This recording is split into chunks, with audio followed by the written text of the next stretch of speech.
ಪರ ದೇವರು ನಮ್ಮೆಲ್ಲರ ಜೀವಿತದಲ್ಲಿ ಒಂದೊಂದು ವಿಧವಾಗಿ ಅದ್ಭುತಗಳು ಮತ್ತು ಸೂಚಕ ಕಾರ್ಯಗಳನ್ನು ಮಾಡೋದಕ್ಕೆ ಸಿದ್ಧನಾಗಿದ್ದಾನೆ. ಪ್ರಾರ್ಥನೆ. ಪರಿಶುದ್ಧಾತ್ಮ ದೇವರೇ, ನಿಮಗೆ ಮಹಿಮೆ ಆಗಲಿ ಮತ್ತು ನಿಮಗೆ ಘನತೆ ಆಗಲಿ. ಒಳ್ಳೆಯ ಒಂದು ಸಮಯ ಮತ್ತು ಸಂದರ್ಭ ಅವಕಾಶ ಕರ್ತನೆ, ನಮ್ಮೆಲ್ಲರಿಗೆ ನಿನ್ನ ಕೊಟ್ಟಿದ್ದಕ್ಕಾಗಿ ನಿನಗೆ ಸ್ತೋತ್ರ ಸಲ್ಲಿಸ್ತೇವೆ ಕರ್ತನೆ. ಈ ದಿನ ನಮಗಾಗಿ ಘೋರವಾಗಿ ದಿನವನ್ನು ಅನುಭವಿಸಿರ್ತಕ್ಕಂಥ ಒಂದು ದಿನವಾಗಿದೆ ಕರ್ತನೆ. ಮಾನವರು ನಾವು ಮಾಡಿದ ಪಾಪಕ್ಕಾಗಿ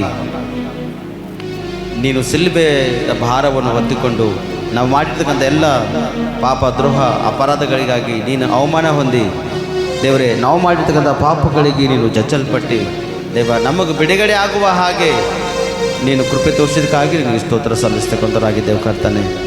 ಮಾನವರಿನ್ನೂ ನಾವು ಕೆಲವೊಂದು ವಿಷಯಗಳಲ್ಲಿ ಪಾಪಿಗಳೇ ಆಗಿದ್ದೇವಪ್ಪ ಕರ್ತನೆ. ವಂಚನೆ ಮಾತುಗಳಿಂದಾಗಲಿ, ಸುಳ್ಳು ಹೇಳ್ತಕ್ಕಂಥ ವಿಷಯದಲ್ಲಾಗಲಿ, ಮೋಸ ಮಾಡ್ತಕ್ಕಂಥ ವಿಷಯದಲ್ಲಾಗಲಿ ಮತ್ತು ಇನ್ನೂ ಏನು ಅನೇಕ ಮಾತುಗಳಿಂದ ನಾವಿನ್ನೂ ದೇವರೇ ನಾವು ವಂಚಿಸ್ತಕ್ಕಂಥವರೇ ಆಗಿದ್ದೇವಪ್ಪ ಕರ್ತನೆ. ಇನ್ನೂ ನಮಗಾಗಿ ಕರ್ತನೆ ನೀನು ಅನೇಕ ಒಂದು ಕಾರ್ಯಗಳನ್ನು ಮಾಡ್ತಕ್ಕಂಥ ದೇವರಾಗಿದ್ದಿ. ಆದರೂ ಮಾನವರು ನಾವು ನಿನ್ನನ್ನು ದ್ವೇಷಿಸ್ತಕ್ಕಂಥರಾಗಿದ್ದೇವೆ ಕರ್ತನೆ. ಪಾಪ ಮಾಡುವವನು ದೇವರ ಮಗನೆನಿಸಿಕೊಳ್ಳಲ್ಲ, ಪಾಪ ಮಾಡ್ತಕ್ಕಂಥವಳು ದೇವರ ಮಗಳೆನಿಸಿಕೊಳ್ಳಲ್ಲ.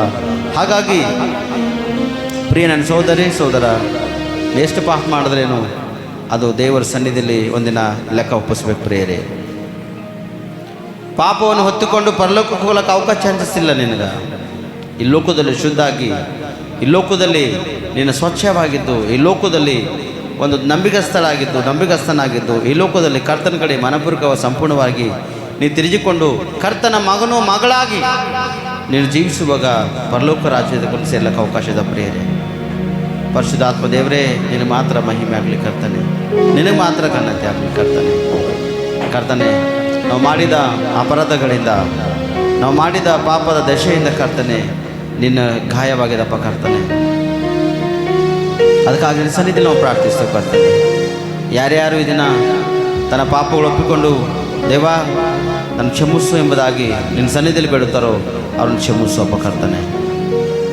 ಯಾರ್ಯಾರು ಪಾಪ ದ್ರೋಹ ಅಪರಾಧಗಳು ಮಾಡಿ ಅಯ್ಯ ನನ್ನನ್ನು ತೊಳೆಯಪ್ಪ, ಶುದ್ಧಿ ಮಾಡು, ಹಿಮದಷ್ಟು ಬಿಳುಪಾಗಿ ಮಾಡು ದೇವ ಎಂಬುದಾಗಿ ಈ ಸಮಯದಲ್ಲಿ ಪ್ರಾರ್ಥಿಸ್ತಾರೋ ಅವರಿಗೆ ಹಿಮದಷ್ಟು ಬಿಳುಪಾಗಿ ನೀನು ಮಾರ್ಪಡಿಸಪ್ಪ ಕರ್ತನೆ. ದೇವಾ, ನೀನು ಮಹಿಮೆ ಆಗೋ ರೀತಿಯಲ್ಲಿ ನೀನು ಕಾರ್ಯ ಮಾಡಿ ಅದ್ಭುತ ಶಕ್ತಿಯಿಂದ ನಮ್ಮನ್ನು ನಡೆಸ್ತಿ ಎಂಬುದಾಗಿ ನಾವು ಪ್ರಾರ್ಥಿಸ್ತೇವಪ್ಪ. ನೀನಿಲ್ಲದೆ ನಮ್ಮ ಜೀವನವೇ ಇಲ್ಲ ದೇವ. ಘನಮಾನ ಇದ್ದರೂ ಕೂಡ, ಅನ್ನ ವಸ್ತ್ರ ಇದ್ದರೂ ಕೂಡ ಬೇಡಿದ ಜನರಿಗೆ ಕೊಟ್ಟಲೇನು. ಅಂದರೆ ಅಂಥವ್ರು ಯಾರ ನಮ್ಮ ಮಧ್ಯದಲ್ಲಿ ಇರುವುದಾದರೆ ನೀನು ಪಶ್ಚಾತ್ತಾಪ ಪಡುವಾಗ ದೇವರು ನಿನ್ನನ್ನು ಸಹಾಯ ಮಾಡ್ತಾನ, ಸಹಕರಿಸ್ತಾನ, ದೇವರು ನಿನ್ನನ್ನು ಬಲಪಡಿಸ್ತಾನ, ಉನ್ನತ ಸ್ಥಾನದಲ್ಲಿ ನಡೆಸ್ತಾನೆ ಪ್ರಿಯರೇ. ಯಾಕಂದರೆ ಏಸಪ್ಪ ಇಲ್ಲದೆ ನಿನ್ನ ಜೀವನನೇ ಇಲ್ಲ, ಏಸಪ್ಪ ಇಲ್ಲದೆ ನಿನ್ನ ಕುಟುಂಬನೇ ಇಲ್ಲ. ಅದಕ್ಕಾಗಿ ಏಸಪ್ಪನನ್ನು ಸಂಪೂರ್ಣವಾಗಿ ಈ ದಿನ ನೀನು ಸ್ವೀಕಾರ ಮಾಡು. ನೀನು ಸ್ವೀಕಾರ ಮಾಡುವುದರೆ ನಾನು ಏಸಪ್ಪ ನೀನು ರಕ್ಷಿಸ್ತಾನೆ ಪ್ರಿಯರೇ. ಘನ ಮಾನ ಧನ ಐಶ್ವರ್ಯ ಎಲ್ಲ ಅದ, ಆದರೆ ಬೇಡಿ ಜನರಿಗೆ ಕೊಡಲಿಲ್ಲ ಆತನು. ನೀತಿ ಪ್ರೀತಿ ದಯಾ ಕರುಣೆ ಕಟಾಕ್ಷ ಅದರ ಒಳಗಿದ್ದಿಲ್ಲ. ಪಾತಾಳದ ಹೋಗಿ ಯಾತನೆ ಪಡತನ, ಅಲ್ಲಿ ಯಾತನೆ ಪಡುತ್ತಾ ಕಷ್ಟವನ್ನು ಅನುಭವಿಸುತ್ತಾ ಅಯ್ಯ ಅಬ್ರಾಹ್ಮಣೇ ಎಂಬುದಾಗಿ ಕೂಗ್ಲತನ ಪ್ರಿಯರೇ. ಇದ್ದಾಗ ಕರ್ತನನ್ನು ಸಮರ್ಪಣೆ ಮಾಡಿ ಕರ್ತನ ಅನುಸಾರವಾಗಿ ನೀನು ನಡಿಬದಕ್ಕೆ ಪ್ರಯತ್ನ ಪಟ್ಟಿ ಅಂದ್ರೆ ದೇವ್ರನ್ನ ಜೀವಿತದಲ್ಲಿ ಅದ್ಭುತ ಮಾಡ್ತಾನೆ. ದೇವ ನಿನ್ನ ಮಹಿಮೆ ಆಗಲಿ ಕರ್ತನೆ. ಯಾರ್ಯಾರು ಇದನ್ನ ನಿನ್ನ ಸನ್ನಿಧಿನ ಅನುಭವಿಸ್ತಕ್ಕಂಥವ್ರಾಗಿದ್ದರು ಅಯ್ಯ, ಅವರನ್ನು ಕ್ಷಮಿಸಿ ರಕ್ಷಿಸಿ ತಿರುಗಿ ನಿನ್ನ ಚಿತ್ತಂತೆ ಅವರನ್ನು ಬಲಪಡಿಸಿ ನಡೆಸ್ತಿ ಎಂಬುದನ್ನು ನಾವು ಪ್ರಾರ್ಥಿಸ್ತೇವೆ ಕರ್ತನೆ. ಇವತ್ತು ಯಾರ್ಯಾರು ಯಾವ ಸಮಸ್ಯೆ ಭಾರಗಳಿಂದ ಬಂದಿರ್ತಾರೋ ಅವ್ರಿಗೆ ಆಯಾ ಸಮಸ್ಯೆಗಳು ಆಯಾ ಭಾರಗಳಿಂದ ಅವರನ್ನು ಬಿಡುಗಡೆ ಮಾಡಿ ನಿಮ್ಮನ್ನು ಪರಿಶುದ್ಧಾತ್ಮ ಅಧಿಕಾರ ತುಂಬಿಸಿ ಎಂಬುದನ್ನು ನಾವು ಪ್ರಾರ್ಥಿಸ್ತೇವೆ. ಮತ್ತು ಈ ಶ್ರಮೆ ಸಂಕಟದ ಒಂದು ದಿನ ಎಂಬುದಾಗಿ ಈ ಸೆಲ್ಬಿ ಮೇಲಿರ್ತಕ್ಕಂಥ 7 ಮಾತುಗಳು ದೇವರೇ ನೀನು ಆಡಿದಿ. ಆ 7 ಮಾತಿನಲ್ಲೂ ಕೂಡ ಒಂದೊಂದು ವಿಧವಾಗಿ ಸತ್ಯದಪ್ಪ ಕರ್ತನೆ. ನೀನು ಒಂದು ಮಾತು ಕೂಡ ಸುಳ್ಳಲ್ಲ, ಎಲ್ಲ ಮಾತಿನಲ್ಲೂ ಸತ್ಯದ ಕರ್ತನೆ. ಸೆಲ್ವಿ ಮೇಲೆ ಆಡಿರ್ತಕ್ಕಂಥ 7 ಮಾತುಗಳು ಕರ್ತನೆ.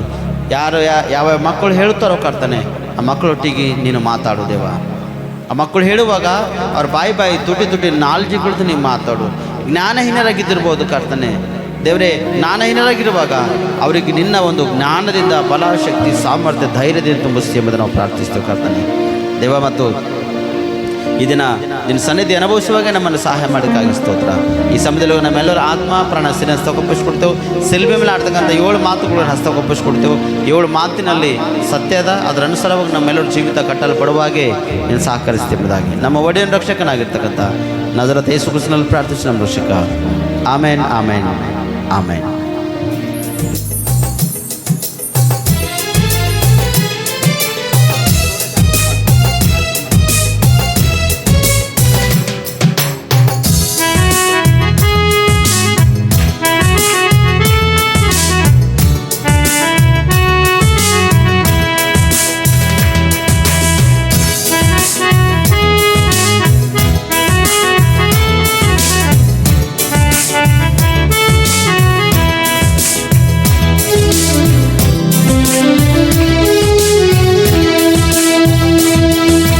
ಕಲ್ವಾರಿಯ ಪ್ರೀತಿಯ ನೆನೆದಾಗ ಮನ ಕರಗಿದೆ. ಏಸಯ್ಯ ನಿನ್ನ ತ್ಯಾಗಕ್ಕೆ ಈ ಜೀವ ತಲೆಬಾಗಿದೆ.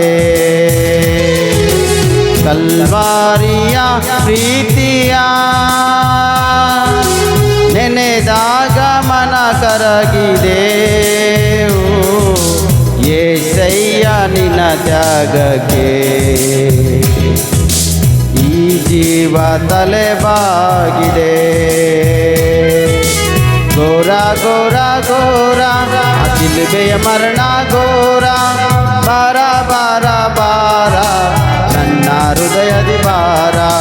ಘೋರ ಘೋರ ಘೋರ ಶಿಲುಬೆಯ ಮರಣ ಘೋರ, ಬಾರ ಬಾರ ಬಾರ ನನ್ನ ಹೃದಯದಿ ಬಾರ.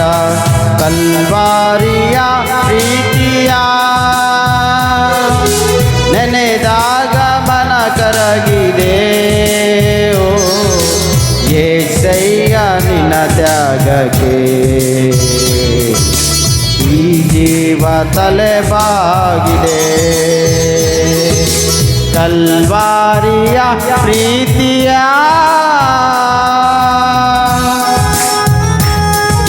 ಚಪ್ಪಳ್ತಾ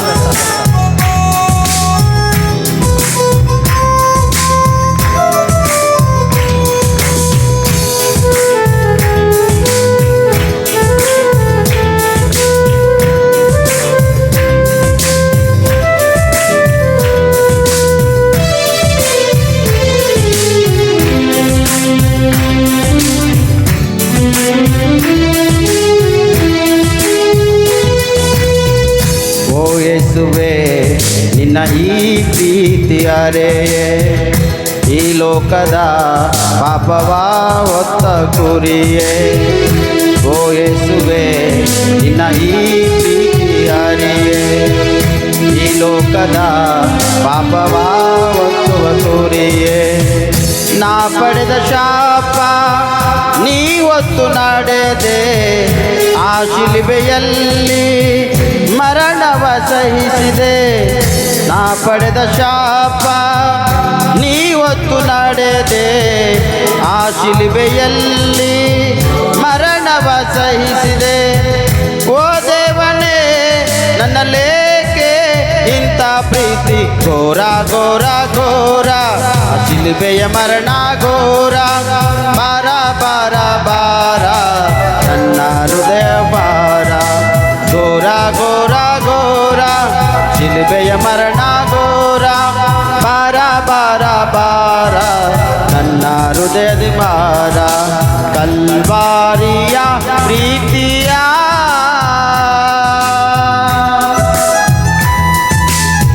ಜಬರ್ದಸ್ತ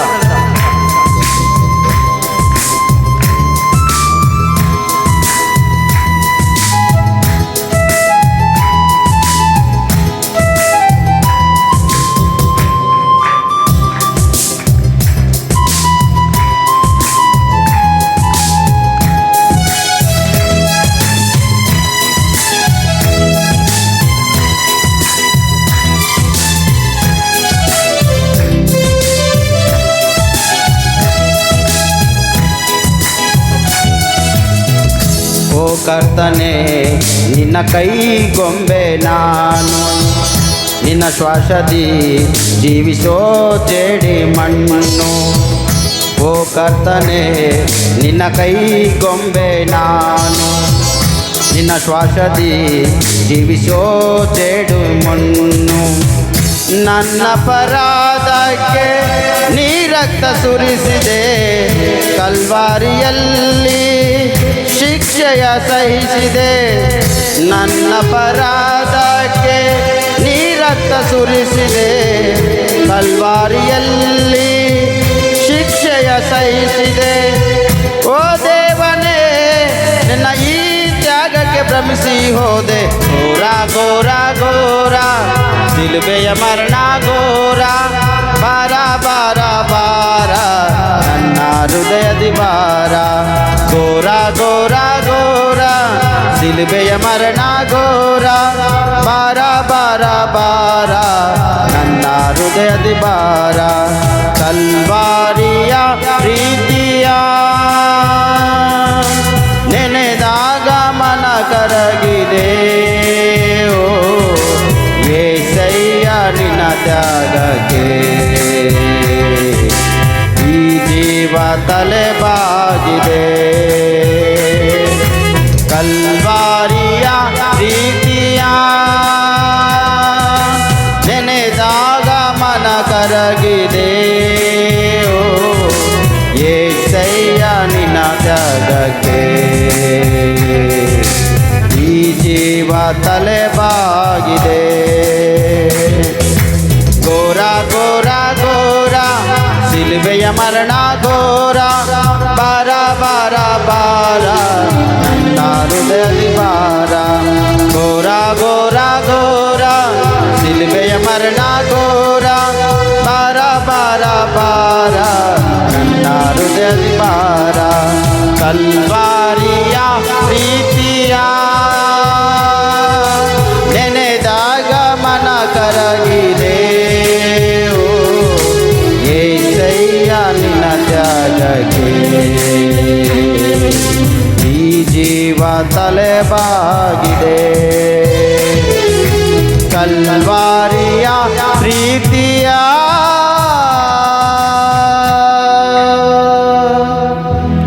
ಹಲ್ಲೆಲೂಯಾ. ತುಂಬ ಸಂತೋಷ.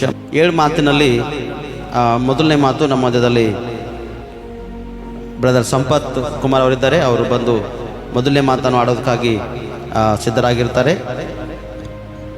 ಚಪ್ಪಳೆ ತಡುತ್ತಾ ಅವ್ರಿಗೆ ನಾವು ಸ್ವಾಗತಿಸೋಣ. ಕರ್ತನಲ್ಲಿ ಪ್ರಿಯವಾಗಿರ್ತಂಥ ಕ್ರೈಸ್ತ ವಿಶ್ವಾಸಿಗಳೇ, ಇವತ್ತಿನ ಸಂದರ್ಭದಲ್ಲಿ ವಿಶೇಷವಾಗಿರ್ತಕ್ಕಂಥ ಆರಾಧನೆ ಆಗಿರುವಂಥದ್ದಾಗಿದೆ. ಯಾಕಂತಂದರೆ ಪ್ರತಿ ವಾರ ಮಾಡ್ತಕ್ಕಂಥ ಆರಾಧನೆ ಬೇರೆ, ಇವತ್ತಿನ ಒಂದು ಆರಾಧನೆಯು ಬೇರೆ. ಇದು ಟೈಮಿಂಗ್ ಇಂಪಾರ್ಟೆಂಟ್ ಆಗಿರ್ತಕ್ಕಂಥ ಆರಾಧನೆವಾಗಿರ್ತದೆ. ಯಾಕಂತಂದರೆ ಯೇಸು ಕ್ರಿಸ್ತನು ಶಿಲ್ಬೆದ ಮೇಲೆ ಆಡಿರ್ತಕ್ಕಂಥ 7 ಮಾತುಗಳಲ್ಲಿ ದೇವ ಸೇವಕರು ನನಗೆ ಒಂದು ಮಾತು ಆಡಲಿಕ್ಕೆ ಸಮಯ ಕೊಟ್ಟಿದ್ದಕ್ಕಾಗಿ ಅವರಿಗೆ ಸ್ತೋತ್ರ ಸಲ್ಲಿಸುವಂತನಾಗಿದ್ದೇನೆ. ಈ ಮೊದಲನೇ ಮಾತಿನಲ್ಲಿ ಲೂಕನ ಬರೆದ ಸುವಾರ್ತೆ 23ನೇ ಅಧ್ಯಾಯ 32ನೇ ವಾಕ್ಯದಲ್ಲಿ ಸ್ವಲ್ಪ ಒಂದು 5 ನಿಮಿಷ ನಾವು ದೇವರ ವಾಕ್ಯದ ಕಡೆಗೆ ಹೋಗೋಣ. ಕರ್ತನಲ್ಲಿ ಪ್ರಿಯವಾಗಿರುವಂಥ ವಿಶ್ವಾಸಿಗಳೇ, ನಾವು ದೇವರ ವಾಕ್ಯದಲ್ಲಿ ನೋಡ್ತೇವೆ. ಮೊದಲನೇದಾಗಿ ಯೇಸು ಕ್ರಿಸ್ತನು ಶಿಲ್ಬೆಯ ಮೇಲೆ ಆಡಿರುವಂಥ ಮೊದಲನೇ ಮಾತು ಏನಂತಂದರೆ, ಇಲ್ಲಿ ದೇವರ ವಾಕ್ಯದಲ್ಲಿ ನೋಡುತ್ತೇವೆ, ದುಷ್ಕರ್ಮಿಗಳು ಯೇಸು ಕ್ರಿಸ್ತನು ಆತನ ಸಂಗಡ ಕೊಲ್ಲುವುದಕ್ಕಾಗಿ ದುಷ್ಕರ್ಮಿಗಳಾಗಿದ್ದ ಬೇರೆ 2 ತೆಗೆದುಕೊಂಡು ಹೋದರು ಎಂಬುದಾಗಿ ನಾವು ದೇವರ ವಾಕ್ಯದಲ್ಲಿ ನೋಡ್ತೇವೆ. ಆತನನ್ನು ಶಿಲುಬೆಗೆ ಹಾಕಿಸುವುದಕ್ಕೋಸ್ಕರವಾಗಿ ಆತನ ಒಬ್ಬನನ್ನು ಮಾತ್ರ ಹಾಕಲಿಲ್ಲ, 2 ಕಳ್ಳರನ್ನು ಸಹ ಆತನನ್ನು ತೆಗೆದುಕೊಂಡು ಹೋದರು ಎಂಬುದಾಗಿ ದೇವರ ವಾಕ್ಯದಲ್ಲಿ ನೋಡುವಂಥವರಾಗಿದ್ದೇವೆ. ಯಾಕಂತಂದರೆ ಆತನು ಆ ಒಂದು ಶಿಲ್ಬೆಯನ್ನು ಏರಲು ಕಾರಣವೇನು? ಯೇಸು ಕ್ರಿಸ್ತನು ಶಿಲ್ಬೆದ ಮೇಲೆ ಹೋಗಲು ಕಾರಣವೇನು? ಆ 2 ಕಳ್ಳರನ್ನು ಯಾಕೆ ಹಾಕಿದರು ಎಂಬುದಾಗಿ ದೇವರ ವಾಕ್ಯದಲ್ಲಿ ನಾವು ನೋಡುವಂಥವರಾಗಿದ್ದೇವೆ. ಇಲ್ಲಿ ನಾವು ನೋಡುವಂಥವರಾಗಿದ್ದೇವೆ, ಅವರು ಕಪಾಲೆಂಬ ಸ್ಥಳಕ್ಕೆ ಬಂದಾಗ ಅಲ್ಲಿ ಆತನನ್ನು ಆ ದುಷ್ಕರ್ಮಿಗಳು ಶಿಲ್ಬೆಗೆ ಹಾಕಿದರು ಎಂಬುದಾಗಿ ನಾವು ನೋಡ್ತೇವೆ. ಆ ದುಷ್ಕರ್ಮಿಗಳು ಕಪಲ್ ಎಂಬ ಸ್ಥಳಕ್ಕೆ ಆತನು ಬಂದಾಗ ಆತನಿಗೆ ಶಿಲುಬೆದ ಮೇಲೆ ಹಾಕಿದರು. ಯಾಕಂತಂದರೆ ನಾವು ಒಂದು ರೀತಿಯಾಗಿ ನಾವು ನೋಡುವಂಥವರಾಗಿದ್ದೇವೆ. ಇವತ್ತಿನ ದಿನಮಾನಗಳಲ್ಲಿ ಎಲ್ಲ ಧರ್ಮಶಾಸ್ತ್ರದ ಕ್ಯಾಲೆಂಡರ್ಗಳಲ್ಲಿ ಎಲ್ಲರಿಗೆ ಗೊತ್ತಿದೆ ಇವತ್ತಿನ ದಿನ ಯಾವುದು ಎಂಬುದಾಗಿ ಕೇಳಿದ್ರೆ ಏನಂತ ಹೇಳ್ತಂದ್ರೆ ಗುಡ್ ಫ್ರೈಡೇ ಎಂಬುದಾಗಿ. ಒಂದು ಮಗುವನ್ನು ಸ್ಕೂಲಿನಲ್ಲಿ ಹೆಚ್ಚಾಗಿರ್ತಕ್ಕಂಥ ಅಂಕಗಳನ್ನು ಪಡೆದು ಅಂತಂದರೆ ಆ ಮಗುವಿಗೆ ಶಿಕ್ಷಕರು ಸ್ಕೂಲಿನಲ್ಲಿ ಏನು ಮಾಡ್ತಾರೆ ಅಂತಂದ್ರೆ ಎಲ್ಲರಿಗಿಂತ ಹೆಚ್ಚಿಗೆ ಮಾರ್ಕ್ಸ್ ತಗೋತು ಅಂತಂದರೆ ಆ ಮಗುಗೆ ಏನಂತಾರೆ, ಇವನು ಗುಡ್ ಇದ್ದಿದ್ದಾನೆ ಎಂಬುದಾಗಿ. ಇಲ್ಲಿ ದೇವರ ವಾಕ್ಯದಲ್ಲಿ ನೋಡ್ತೇವೆ, ಗುಡ್ ಫ್ರೈಡೇ ಅನ್ನತಕ್ಕಂಥ ಹಬ್ಬವನ್ನು ನಾವು ಆಚರಿಸ್ತಲಿದ್ದೇವೆ. ಈ ಶ್ರಮ ಸಂಕಷ್ಟಗಳನ್ನು ಆತನು ಇವತ್ತಿನ ದಿನಮಾನಗಳಲ್ಲಿ ಶಿಲುಬೆಗೆ ಹಾಕಿದ ಮೇಲೆ ಲೋಕಕ್ಕಾಗಿ ಆತನು ಈ ಸತ್ತು ಹೋಗಿದ್ದಾನೆ ಎಂಬುದಾಗಿ ವಾಕ್ಯದಲ್ಲಿ ನೋಡ್ತೇವೆ. ಆದರೆ ಆತನಿಗೆ ಏನು ಪದವಿ ಸಿಕ್ಕಿದೆ ರೀ? ಗುಡ್ ಅನ್ನತಕ್ಕಂಥ ಪದವಿಯನ್ನು ದೇವರಿಗೆ ಸಿಕ್ಕಿದೆ.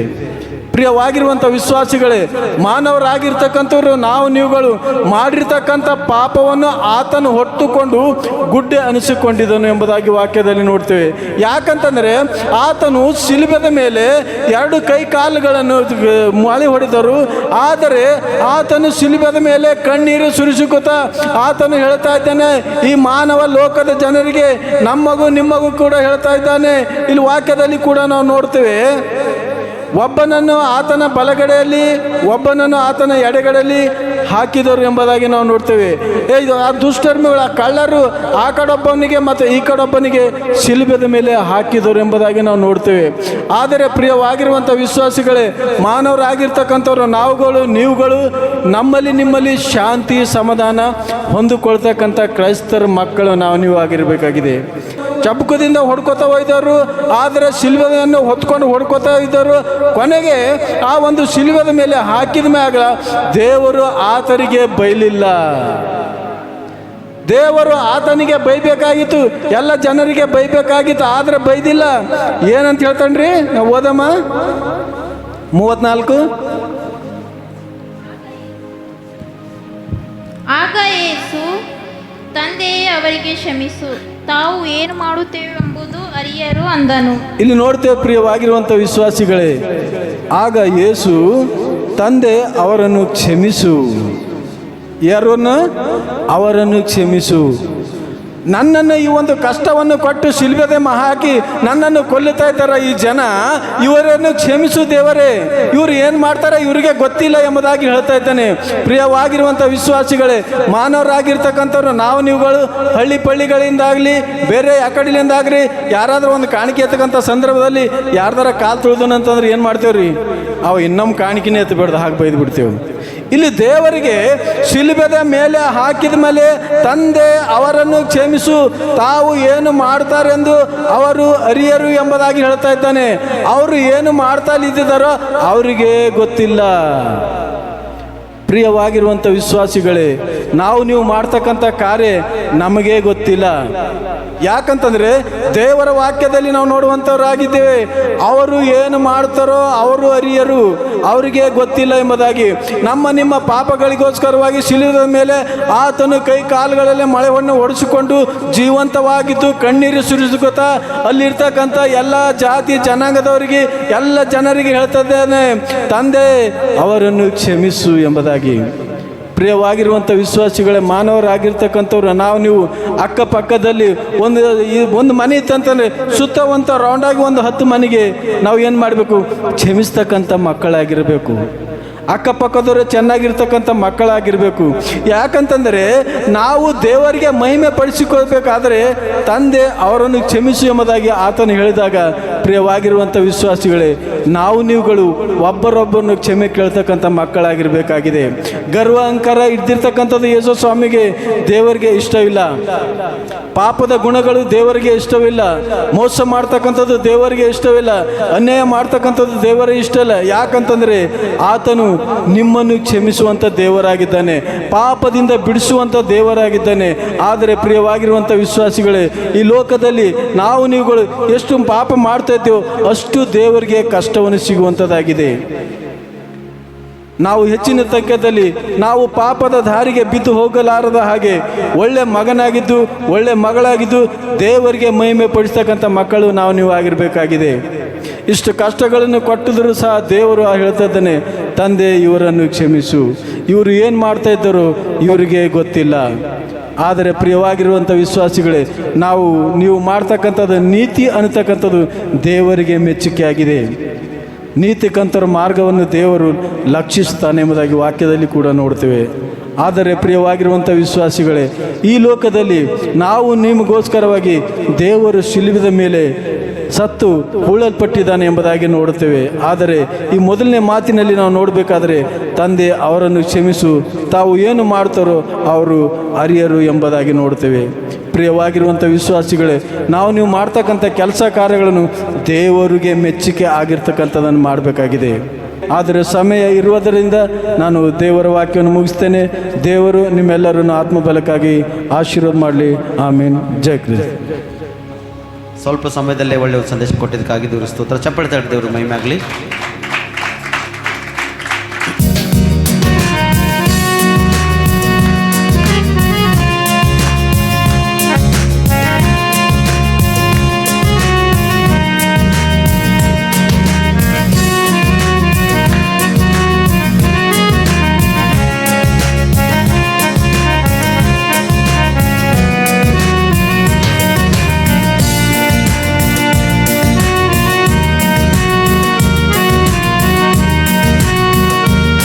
ಶಿಲುಬೆಯ ಮೇಲೆ ಚಪ್ಪಾಳೆ ತಟ್ತಾ ಎಲ್ಲರೂ, ಚಪ್ಪಾಳೆ ತಟ್ತಾ.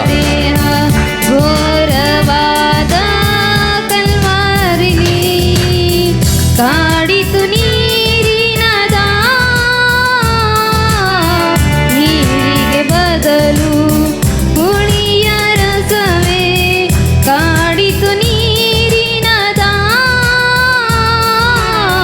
ನೀರಿಗೆ ಬದಲು ಹುಳಿಯ ರಸವೇ, ಶಿಲುಬೆಯ ಮೇಲೆ ತೂಗಿತು ನಿನ್ನ ದೇಹ ಘೋರವಾದ ಕಲ್ವಾರಿಲಿ.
ಸಾಗಿದ್ದೇನೆ ಕಲ್ಲಲ್ಲಿ ಮುಳ್ಳಲ್ಲಿ ಕಣು ಬಿಸಿನಲ್ಲಿ ಓ ನನ್ನ ದೇವ ತಾಳಿದೆ ನೋವ ಯಾರು ತಿಳಿದರು ನಿನ್ನ ಈ ತಾಪವ ಓ ನನ್ನ ದೇವ ತಾಳಿದೆ ನೋವ ಯಾರು ತಿಳಿದರು ನಿನ್ನ ಈ ತಾಪವ ಶಿಲುಬೆಯ ಮೇಲೆ ತೂಗಿತು ನಿನ್ನ ದೇಹ ಘೋರವಾದ ಕಲ್ವಾರಿಲಿ ಶಿಲುಬೆಯ ಮೇಲೆ ತೂಗಿತು ನಿನ್ನ ದೇಹ ಘೋರವಾದ ಕಲ್ವಾರಿಲಿ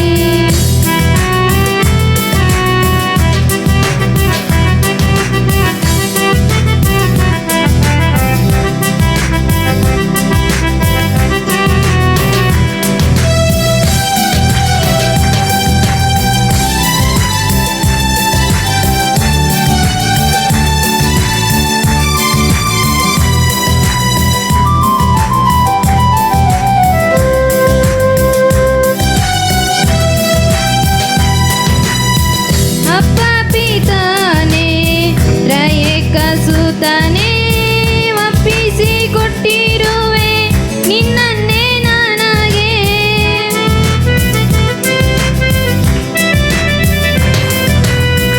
ಅಪ್ಪ ಪಿತಾನೆ ರಯಕ ಸುತನೆ ಒಪ್ಪಿಸಿ ಕೊಟ್ಟಿರುವೆ ನಿನ್ನನ್ನೇ ನನಗೆ ಓ ನನ್ನ ದೇವ ತಂದೆ ನಮಗೆ ಜೀವ ನಿನ್ನ ಗುಡಾರದಿ ಸೇರುವ ಭಾಗ್ಯವ ಓ ನನ್ನ ದೇವ ತಂದೆ ನಮಗೆ ಜೀವ ನಿನ್ನ ಗುಡಾರದಿ ಸೇರುವ ಭಾಗ್ಯವ ಶಿಲುಬೆಯ ಮೇಲೆ ತೂಗಿತು ನಿನ್ನ ದೇಹ ಘೋರವಾದ ಕಲ್ವಾರಿಲಿ ಶಿಲುಬೆಯ ಮೇಲೆ ತೂಗಿತು ನಿನ್ನ ದೇಹ ಘೋರವಾದ ಕಲ್ವಾರಿಲಿ ಕಾಡಿತು ನೀರಿನ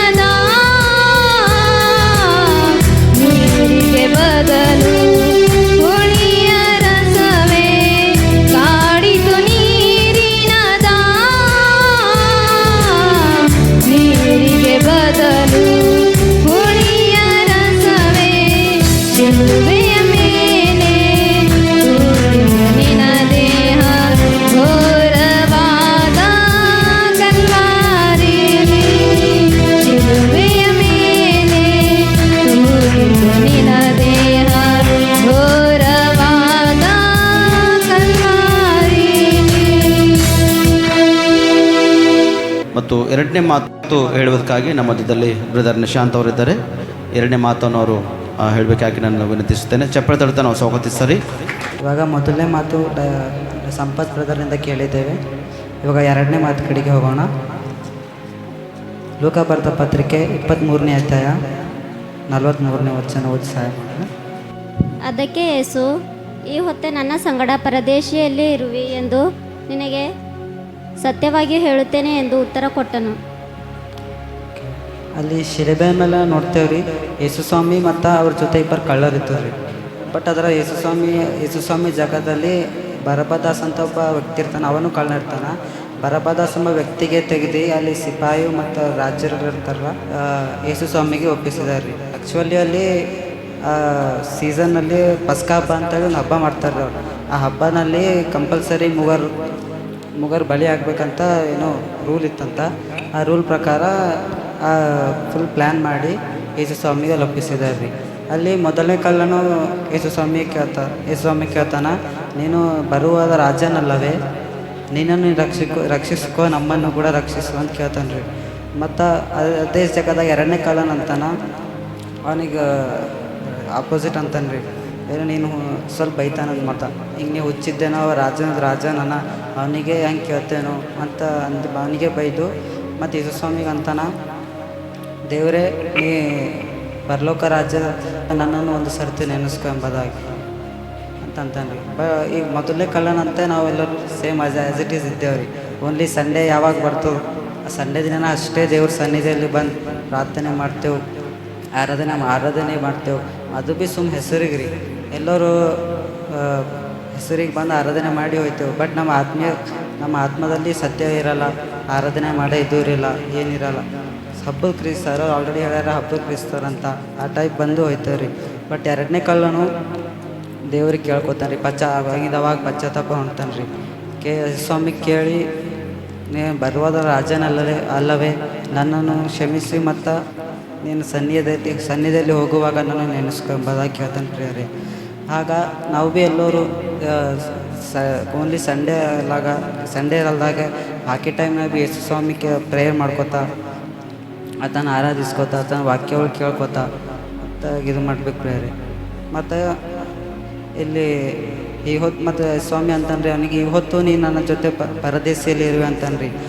ಆವಾಗ ನಾಳೆ ಅಂಬಲ್ಲ, ನಿನ್ನ ಅಂಬಲ್ಲ, ಇವತ್ತು ಅಂಬಲ್ಲ, ಇವಾಗ ಜಸ್ಟ್ ಫ್ರೀಕ್ವೆನ್ಸ್ ಟೈಮ್ನಾಗ ನನ್ನ ಜೊತೆ ಪರದೇಶಿಯಲ್ಲಿ ಇರ್ತಿ ಎಂಬುದಾಗ ಅಂತನ್ರಿ.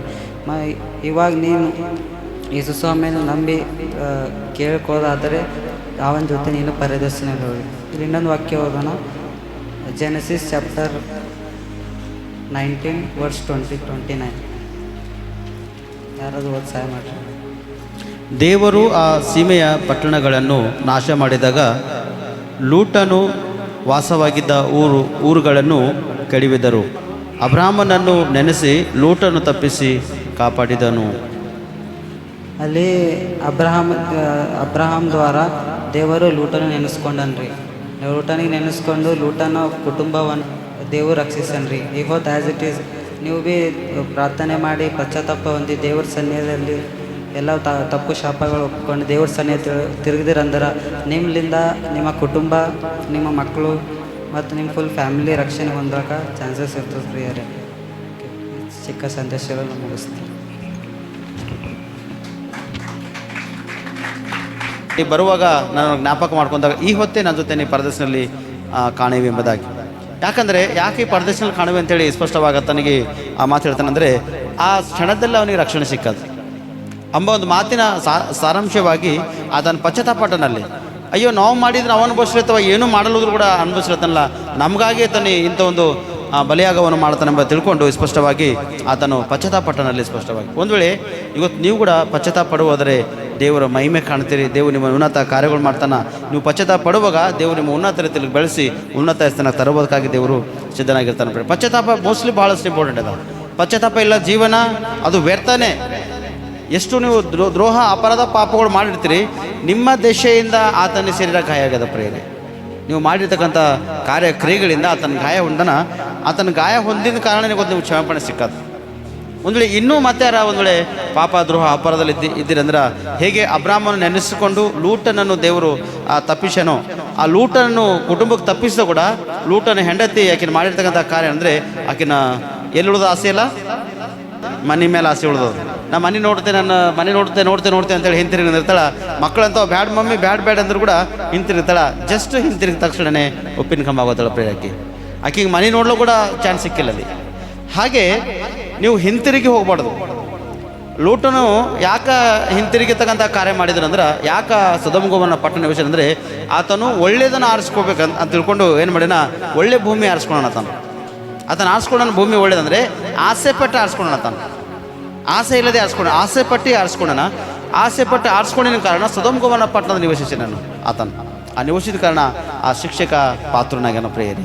ಅದಕ್ಕೆ ಒಂದು ಸಂದೇಶ ಏನಂದರೆ, ಅದಕ್ಕೆ ಹೇಳ್ತಾನೆ, ಅದಕ್ಕೆ ಯೇಸು ಈ ಹೊತ್ತು ನನ್ನ ಸಂಗಡ ಪರದೇಶನಲ್ಲಿ ಕಾಣುವಿ ಎಂಬುದಾಗಿ ಇನ್ನೊಬ್ಬ ಕಳ್ಳನಿಗೆ ಹೇಗೆ ಹೇಳೇನೋ. ಒಂದು ವೇಳೆ ನೀನು ಕೂಡ ಪಶ್ಚಾತ್ತಾಪಟ್ಟಿ ಅಂದ್ರೆ ದೇವ್ರ ಸನ್ನಿಧಿಯಲ್ಲಿ ಒಂದಿನ ನೀನು ಕಾಣಿಸ್ತೀವಿ ಪ್ರೇಯರಿ. ಅದಕ್ಕೆ ಈ ಎರಡೇ ಮಾತು ಕೂಡ ದೇವ್ರ ನಿಮ್ಮ ಜೀವಿತಕ್ಕೆ ಆಶೀರ್ವಾದವಾಗಿ, ಲಾಭವಾಗಿ, ಫಲವಾಗಿರಲಿ. ಈ ಒಂದು ಹಾಡವನ್ನು ನಮ್ಮ ಮಧ್ಯದಲ್ಲಿ ಚಿನ್ನಮ್ಮ ಹಾಡ್ತಾಳೆ.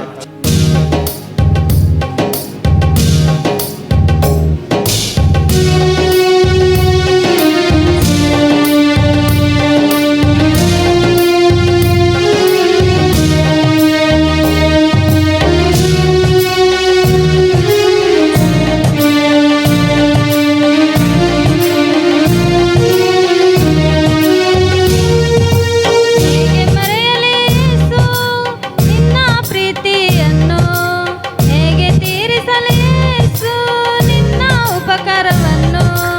ಚಪ್ಪಳಿ ತಟ್ಟುತ್ತಾ ಕೈಗಳು ತಂದವ್ರು ಚಪ್ಪಳಿ ತಟ್ಟು. ಕೊಟ್ಟು ನನ್ನನ್ನು ಬದುಕಿಸಿದೆ, ರಕ್ತ ಸುರಿಸಿ ಜೀವ ಕೊಟ್ಟು ನನ್ನ ಪಾಪ ನೀಗಿಸಿದೆ, ಶಿಲುಬೆಯಲ್ಲಿ ಪ್ರಾಣ ಕೊಟ್ಟು ನನ್ನನ್ನು ಬದುಕಿಸಿದೆ, ರಕ್ತ ಸುರಿಸಿ ಜೀವ ಕೊಟ್ಟು ನನ್ನ ಪಾಪ ನೀಗಿಸಿದೆ.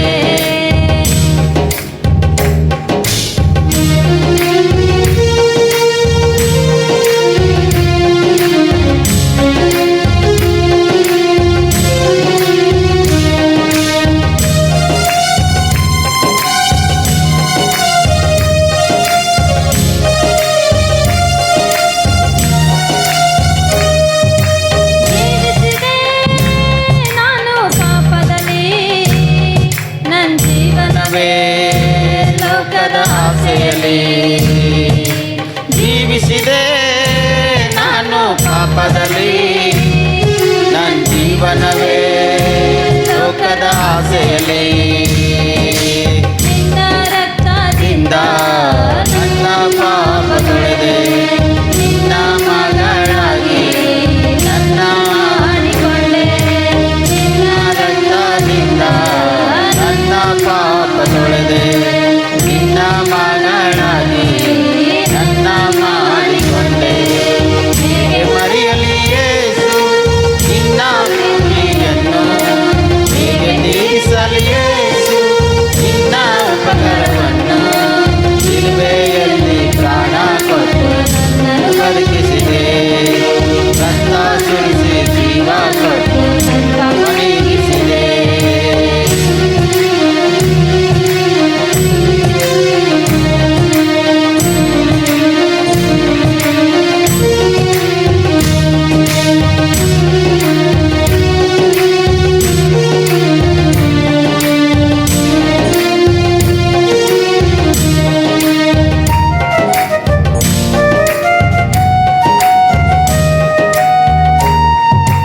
ಜೀವಿಸಿದೆ ನಾನು ದುಃಖದಲ್ಲಿ, ನನ್ನ ಜೀವನವೇ ಕಣ್ಣೀರಿನಲ್ಲಿ. ಜೀವಿಸಿದೆ ನಾನು ದುಃಖದಲ್ಲಿ, ನನ್ನ ಜೀವನವೇ ಕಣ್ಣೀರಿನಲ್ಲಿ.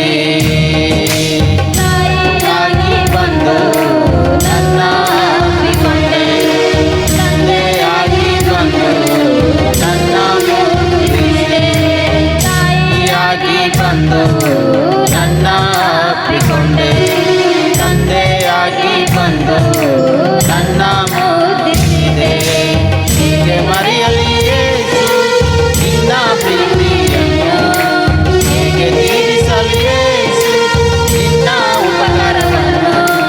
ಶಿಲುಬೆಯಲ್ಲಿ ಪ್ರಾಣ ಕೊಟ್ಟು ನನ್ನನ್ನು ಬದುಕಿಸಿದೆ, ರಕ್ತ ಸುರಿಸಿ ಜೀವ ಕೊಟ್ಟು ನನ್ನ ಪಾಪ ನೀಗಿಸಿದೆ.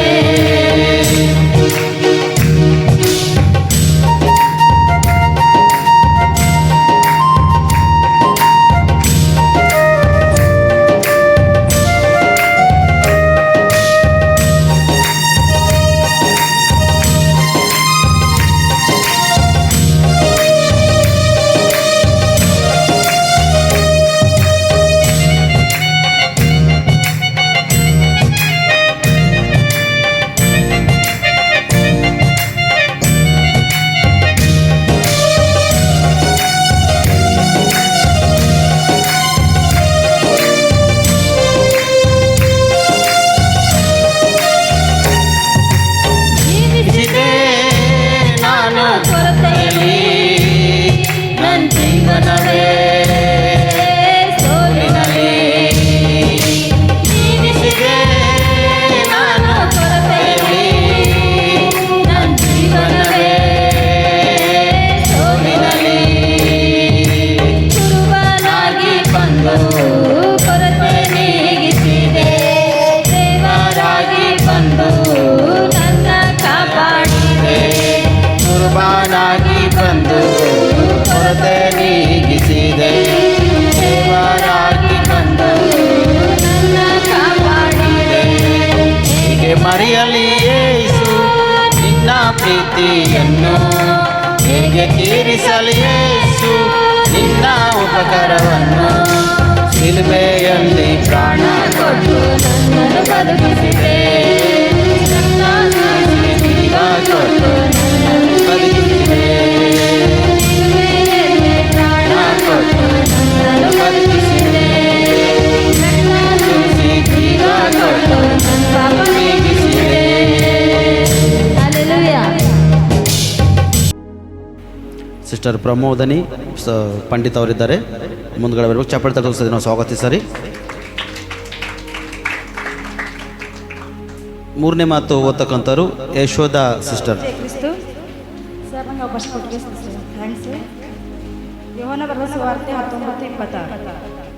ಯೇಸು ತನ್ನ ತಾಯಿಯನ್ನು ಹತ್ತಿರದಲ್ಲಿ ನಿಂತಿದ್ದ ತನ್ನ ಪ್ರೀತಿಯ ಶಿಷ್ಯನನ್ನು ನೋಡಿ ತಾಯಿಗೆ, ಅಮ್ಮ, ಈಗೋ ನಿನ್ನ ಮಗನು ಎಂದು ಹೇಳಿದನು. ತರುವಾಯ ಆ ಶಿಷ್ಯನಿಗೆ, ಈಗೋ ನಿನ್ನ ತಾಯಿ ಎಂದು ಹೇಳಿದನು. ಆ ಹೊತ್ತಿನಿಂದ ಆ ಶಿಷ್ಯನು ಆಕೆಯನ್ನು ತನ್ನ ಮನೆಯಲ್ಲೇ ಇರಿಸಿಕೊಂಡನು. ಆಯ್ತು. ದೇವರ ಪರಿಶುದ್ಧ ನಾಮಕ್ಕೆ ಸ್ತೋತ್ರವಾಗಲಿ. ಯೇಸು ಕ್ರಿಸ್ತನು ಶಿಲ್ಬೆ ಮೇಲೆ ಮಾತಾಡಿದ 3ನೇ ಮಾತನ್ನು ಧ್ಯಾನಿಸೋಣ. ಯೇಸು ತನ್ನ ತಾಯಿಯ ಹತ್ತಿರದಲ್ಲಿ ನಿಂತ ತನ್ನ ಪ್ರೀತಿಯ ಶಿಷ್ಯನ ನೋಡಿ ತಾಯಿಗೆ, ಅಮ್ಮ, ಇಗೋ ನಿನ್ನ ಮಗನು, ಹಾಗೆ ಶಿಷ್ಯನಿಗೂ ಇಗೋ ನಿನ್ನ ತಾಯಿ ಎಂದು ಹೇಳಿದರು. ಆ ಹೊತ್ತಿನಿಂದ ಆ ಶಿಷ್ಯನ ಆಕೆ ತನ್ನ ಮನೆಯಲ್ಲೇ ಇಟ್ಕೊಂಡ್ರಿ. ಹೌದು ಪ್ರಿಯರಿ, ನೋಡ್ತೀವಿ ನಾವು ತಂದೆ ದೇವರು ಶಿಲ್ಬೆ ಮೇಲೆ ಹಾರ ಆದರೂ ಕೂಡ ತಾಯಿ ನೆನೆಸ್ಕೊಂಡು ಹೇಳ್ತಾ ಇದ್ದಾರೆ. ಅದೇ ರೀತಿ ದೇವರ ಚಿತ್ತ ಕೂಡ ನೆರವೇರಿಸ್ತಾ ಇದ್ದಾರೆ. ನಾವು ಕೂಡ ನಮ್ಮ ತಂದೆ ತಾಯಿ ಸೇವೆ ಇದೇ ರೀತಿ ಮಾಡಬೇಕು. ಮತ್ತೇನಂದ್ರೆ ಕನ್ನಡ ಭಾಷೆಯಲ್ಲಿ ಅಮ್ಮ, ಗ್ರೀಕ್ ಭಾಷೆಯಲ್ಲಿ ಗೈನಿ ಅಂತ ಕರೀತಾರೆ. ತಾಯಿ ಪದ ತೋಲ್ ದೊಡ್ಡದು. ತಂದೆ ತಾಯಿನ ಸನ್ಮಾನಿಸಬೇಕು ಅಂತ ದೇವರ ವಾಕ್ಯದಲ್ಲಿ ಬರೆದಿದ್ದೇವೆ. ವಿಮೋಚನೆ ಕಾಂಡ 20:12 ನೋಡ್ತೇವೆ. ನಿನ್ನ ತಂದೆ ತಾಯಿನ ಸನ್ಮಾನಿಸಬೇಕು, ನಿನಗೆ ಮೇಲಾಗುವುದು, ಭೂಮಿಯ ಮೇಲೆ ಬಹುಕಾಲ ಬಾಳುವಿ. ಇದರ ಅರ್ಥ ಏನಂದರೆ ನಮ್ಮ ತಂದೆ ತಾಯಿನ ಸೇವಿಸ್ಬೇಕ್ರಿ, ಅವ್ರು ಬೇಕಾದ ಕಾರ್ಯಗಳು ಮಾಡಬೇಕು. ನಾವಿನ್ನು ಹೆಚ್ಚು ಕಾಲ ಬದುಕ್ತೇವೆ ಅಂತೀರಿ. ಅವ್ರ ಆರೈಕೆಯಿಂದ ನಮಗೆ ದೇವ್ರು ನೋಡ್ಕೊಳ್ತಾರಂತ್ರಿ. ಅದೇ ರೀತಿ ದೇವ್ರ ನೋವಿನಲ್ಲಿ ಕೂಡ ನಮ್ಮ ತಾಯಿ ನೋಡ್ಕೋರಂತ ಹೇಳ್ತಾ ಇದ್ದಾರೆ. ನಮ್ಮ ತಾಯಿನ ಸುರಕ್ಷಿತವಾಗಿ ಇಟ್ಕೋ. ಯೇಸು ಕ್ರಿಸ್ತನು 30 ವರ್ಷ ಕಾಲ ತಂದೆ ತಾಯಿ ಸೇವೆ ಮತ್ತು ಜನರ ಸೇವೆ ಮಾಡಿದ್ದಾರೆ. ಆದರೂ ಕೂಡ ಅವರಿಗೆ ಶಿಲ್ಬೆ ಹಾಕಲ್ಪಟ್ಟು ಜಜ್ಜಲ್ಪಟ್ಟಿದ್ದಾರೆ. ನಮ್ಮ ದೇವರಿಗೆ ಶಿಲ್ಬೆ ಹಾಕಿದ್ದಾರೆ, ಚಾಟೆಯಲ್ಲಿ ಹೊಡೆದಿದ್ದಾರೆ, ಮುಳ್ಳಿನ ಕಿರೀಟ ಧರಿಸಿದ್ದಾರೆ, ಶಿಷ್ಯರು ಕೈಬಿಟ್ಟಿದ್ದಾರೆ, ಜನರು ತಿರಸ್ಕರಿಸಿದ್ದಾರೆ. ಆದರೂ ಕೂಡ ತಾನು ಮಾಡಬೇಕಾದ ಕಾರ್ಯಗಳನ್ನೆಲ್ಲ ಮುಗಿಸಿದ್ದಾರೆ. ಅದೇ ರೀತಿ ನಾವು ನಮಗೆ ಲೋಕವು ಹಿಂಸಿಸಿದರೂ ಕಷ್ಟ ಕೊಟ್ಟರು ನಮ್ಮ ತಂದೆ ತಾಯಿಯನ್ನು ಸೇವಿಸಬೇಕು, ಪ್ರೀತಿಸಬೇಕು. ಇಷ್ಟು ಹೇಳ ಮುಗಿಸ್ತೀನಿ. ಜಯ ಕ್ರಿಸ್ತ. ತಂದೆ ತಾಯಿ ಯಾಕಂದರೆ ತಾಯಿಗೆ ಯಾಕೆ ದೇವರು ಅಮ್ಮ ಅಂತೇಳಿ ಒಪ್ಪಿಸ್ಯಾನ ಮಗನಿಗೆ ಅಂದ್ರೆ ನೋಡ್ತೇವೆ ಸ್ಪಷ್ಟವಾಗಿ. ಅಲ್ಲಿರ್ತಕ್ಕಂಥ ಘಟನೆ ನಿಜಕ್ಕೂ ಸತ್ಯ. ತಾಯಿಯಲ್ಲಿರ್ತಕ್ಕಂಥ ಪ್ರೀತಿ ಮತ್ತು ಇನ್ನೊಬ್ಬರು ಇರಲ್ಲ. ತಂದೆ ಎಷ್ಟು ಸಂಪಾದನೆ ಮಾಡಿ, ಎಷ್ಟು ಕಳಿಸಿ, ಎಷ್ಟು ಕೂಡಿಸಿಟ್ಟು ತೆಗೆದುಕೊಂಡು ಬಂದು ಮನೆಗೆ ಕೊಟ್ಟರು ಕೂಡ ಮನೆ ನಡೆಸ್ಕೊಂಡು ಹೋಗ್ತಕ್ಕಂಥವಳು ತಾಯಿ. ತಂದೆ ನೆರಳು ಕಂಪಲ್ಸರಿ ಮಕ್ಕಳ ಮೇಲೆ ಇರಲೇಬೇಕು, ಇಲ್ಲ ಅಂತಿಲ್ಲ. ಆದರೆ ತಾಯಿ ನೆರಳು ಉತ್ತಮ.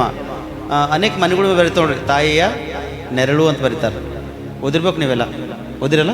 ತಾಯಿ ನೆರಳು ಅಂತೇಳಿ ಬರೀತಾರೆ. ಯಾಕೆ ತಾಯಿ ನೆರಳು ಅಂತ ಬರೀತಾರೆ ಅಂದರೆ ತಾಯಿ ಒಳಗೆ ಅನೇಕ ಮಾತುಗಳು ಅಡಗಿಸಿರ್ತಾವೆ ಪ್ರೇರೆ. ಮಕ್ಕಳು ದ್ರೋಹ ಮಾಡಿದ್ರು, ಅಪರಾಧ ಮಾಡಿದ್ರು, ತಪ್ಪು ಮಾಡಿದ್ರು ಕೂಡ ತಾಯಿ ಒಳಗೆ ಅಡಗಿಸಿಟ್ಕೋತಾಳೆ. ಅಂದರೆ ಬಚ್ಚಿಡ್ತಾಳೆ ಅವು ತನ್ನ ಮಕ್ಕಳಿಗೆ. ಯಾಕಂದರೆ ತಾಯಿ ಎಷ್ಟು ಪ್ರೀತಿ ಮಾಡ್ತಾಳೋ ತಂದೆ ಕೂಡ ಅಷ್ಟೇ ಪ್ರೀತಿ ಮಾಡ್ತಾನೆ, ಇಲ್ಲಂತಿಲ್ಲ. ಆದರೆ ತಾಯಿ ಪ್ರೀತಿ ಎಲ್ಲಕ್ಕಿಂತ ಹೆಚ್ಚಾಗಿ ಮೇಲಾಗಿರ್ತದೆ ಪ್ರೇರೆ. ಬೈಬಲಲ್ಲಿ ಸ್ತ್ರೀಯರ ಪ್ರಾರ್ಥನೆ, ಸ್ತ್ರೀಯರ ಒಂದು ಪಾತ್ರೆ ಭಾಳ ದೊಡ್ಡದ. ಯಾಕೆ ದೊಡ್ಡದಂದರೆ ಆ ಹೆಣ್ಮಕ್ಳು ಮಾಡ್ತಕ್ಕಂಥ ಒಂದು ಕೆಲಸ ಆಗಲಿ, ಹೆಣ್ಮಕ್ಳು ತೋರಿಸ್ತಕ್ಕಂಥ ಒಂದು ಕೃಪೆ ಆಗಲಿ, ಹೆಣ್ಮಕ್ಳು ತೋರ್ಸೋಕ್ಕಂಥ ದಯ ಆಗಲಿ ಗಂಡ್ಸು ಮಕ್ಕಳಿಗೆ ತೋರ್ಸ್ಲಿಕ್ಕಾಗಲ್ಲ. ಯೇಸು ಸ್ವಾಮಿ ಜೊತೆ ಸೇವೆ ಮಾಡ್ಯಾರ ಹೆಣ್ಮಕ್ಳು, ಗಂಡ್ಸು ಮಕ್ಕಳು ಕೂಡ ಸೇವೆ ಮಾಡ್ಯಾರ. ಶಿಷ್ಯರು ಕೂಡ ಸೇವೆದಲ್ಲಾರ, ಶಿಷ್ಯರು ಕೂಡ ಸೇವೆದಲ್ಲಾರ. ಆದರೆ ಹೆಣ್ಮಕ್ಳು ಪ್ರೋತ್ಸಾಹ ಕೊಟ್ಟಾರ. ಹೆಣ್ಮಕ್ಕಳು ತನ್ನಲ್ಲಿರ್ತಕ್ಕಂಥ ಧನದಲ್ಲಿ, ತನ್ನಲ್ಲಿರ್ತಕ್ಕಂಥ ಆಸ್ತಿಯಲ್ಲಿ, ತನ್ನ ಬರ್ತಕ್ಕಂಥ ಬೆಳ್ಳಿ ಬಂಗಾರ ಅಕ್ಕ ರೂಪಾಯಿ ಏನಿತ್ತು ಅದು ಕೊಟ್ಟು ಯೇಸು ಸ್ವಾಮಿಗೆ ಸೇವೆಗಾಗಿ ಬಳಸ್ಯಾರ. ನೀವು ಸೇವೆಗೆ ಮುಂದಕ್ಕೆ ಹೋಗ್ಬೇಕೆಂಬುದು, ಇನ್ನೂ ಹೆಚ್ಚಿನ ಸ್ವಾರ್ಥ ಪ್ರಕಟಿಸಬೇಕೆಂಬುದಾಗಿ ಯೇಸು ಸ್ವಾಮಿಗೆ ಹೆಣ್ಮಕ್ಳು ಭಾಳಷ್ಟು ಒಂದು ಸಹಕಾರವಾಗಿ ನಿಂತರು ಪ್ರೇರ. ಅದಕ್ಕೆ ಹೆಣ್ಮಕ್ಳು ಪಾತ್ರೆ ಅಂದರೆ ಹೆಣ್ಮಕ್ಳಿಗೆ ಸ್ಪಷ್ಟ ನೋಡ್ತೇವೆ. ಅಲ್ಲಿ ಯಾಕೆ ಮಗನಿಗೆ ಒಪ್ಪಿಸಿ ಅಂತ ನೋಡುವಾಗ ತಾಯಿ ಒಳಗಿರ್ತಕ್ಕಂಥ ಒಂದು ಮಮತೆ ಬಾಳಿಸೋದು ಉತ್ತಮ, ಒಂದು ಅದ್ಭುತ ಇರ್ತದೆ. ಯಾಕಂದರೆ ಇಪ್ಪದನುಸಾರವಾಗಿ ಬಿದ್ದು ಹೋಗಬಾರ್ದು ಅಂತ ತಿಳ್ಕೊಂಡು ಆ ಯೌವನಸ್ಥರಿಗೆ ಒಂದು ರಕ್ಷಣೆಗಾಗಿ ಒಂದು ತಾಯಿ ಒಪ್ಪಿಸಿನ ಮತ್ತು ಆ ತಾಯಿ ಸಂರಕ್ಷಿಸುವುದಕ್ಕಾಗಿ, ಆ ತಾಯಿ ಪೋಷಣೆ ಕೊಡುವುದಕ್ಕಾಗಿ ಆ ಯೌವನಸ್ಥರಿಗೆ ಒಪ್ಪಿಸ್ಕೊಟ್ಟನು ಪ್ರೇರಲ್ಲಿ. ಹಾಗಾಗಿ ತಾಯಿ ಒಂದು ಪ್ರೀತಿ ಇಷ್ಟೊಂದು ದೊಡ್ಡದಾಗಿರ್ತದ, ಅಷ್ಟೊಂದು ದೊಡ್ಡದಾಗಿರ್ತದ. ಮುಂದಿರ್ತಕ್ಕಂಥ ಪೀಳಿ ಒಂದು ವೇಳೆ ಹಾಳಾಗಬಾರ್ದೆಂಬ ಉದ್ದೇಶ ಇಟ್ಕೊಂಡು ಸ್ಪಷ್ಟವಾಗಿ ಮಾತಾಡ್ತಾನೆ ಪ್ರೇರೆ. ಪ್ರಲಾಪ 2:19 ಹೇಳ್ತಾನೆ, ಯಾಕಂದರೆ ನಿಮ್ಮ ಮಕ್ಕಳಿಗೆ ಮೂರ್ಛೆ ಹೋಗೋದಂತೆ ಆಕಾಶ ಕಡೆ ಕೈಗಳೆತ್ತಿ ನೀವು ಪ್ರಾರ್ಥನೆ ಮಾಡಿರಿ ಎಂಬುದಾಗಿ ತಾಯಿ ತಂದೆಗೆ ಸ್ಪಷ್ಟವಾಗಿ ಒಪ್ಪಿಸ್ಬಿಡ್ತಾನೆ ಪ್ರೇರ ಮಾತುಗಳು. ಹೀಗೆ ಅದಕ್ಕಾಗಿ ಈ ಸ್ವಲ್ಪಟ್ಟಿಗಿರ್ತಕ್ಕಂಥ ಮೂರನೇ ಮಾತು ಪ್ರಮೋದನೆ ಆ ಸಿಸ್ಟರ್ ಹೇಳಿದರೆ ದೇವರು ಮಗಳನ್ನು ಹೇರಳವಾಗಿ ಆಶೀರ್ವದಿಸಲಿ. ಆಕೆ ಆಡಿರ್ತಕ್ಕಂಥ ಮಾತು ನಿಮ್ಮ ಜೀವಿತಕ್ಕೆಲ್ಲ ಆಶೀರ್ವಾದ ಲಾಭವಾಗಿ ಫಲವಾಗಿರಲಿ. ಕುಮಾರಿ ಸೌಮ್ಯ ಸಂಪತ್ತು ಒಂದು ಹಾಡು ಹಾಡ್ತಾಳೆ.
4ನೇ ಮಾತು ಕೇಳುವುದಕ್ಕಾಗಿ ನಾವು ಸಿದ್ಧವಾಗಿರೋಣ.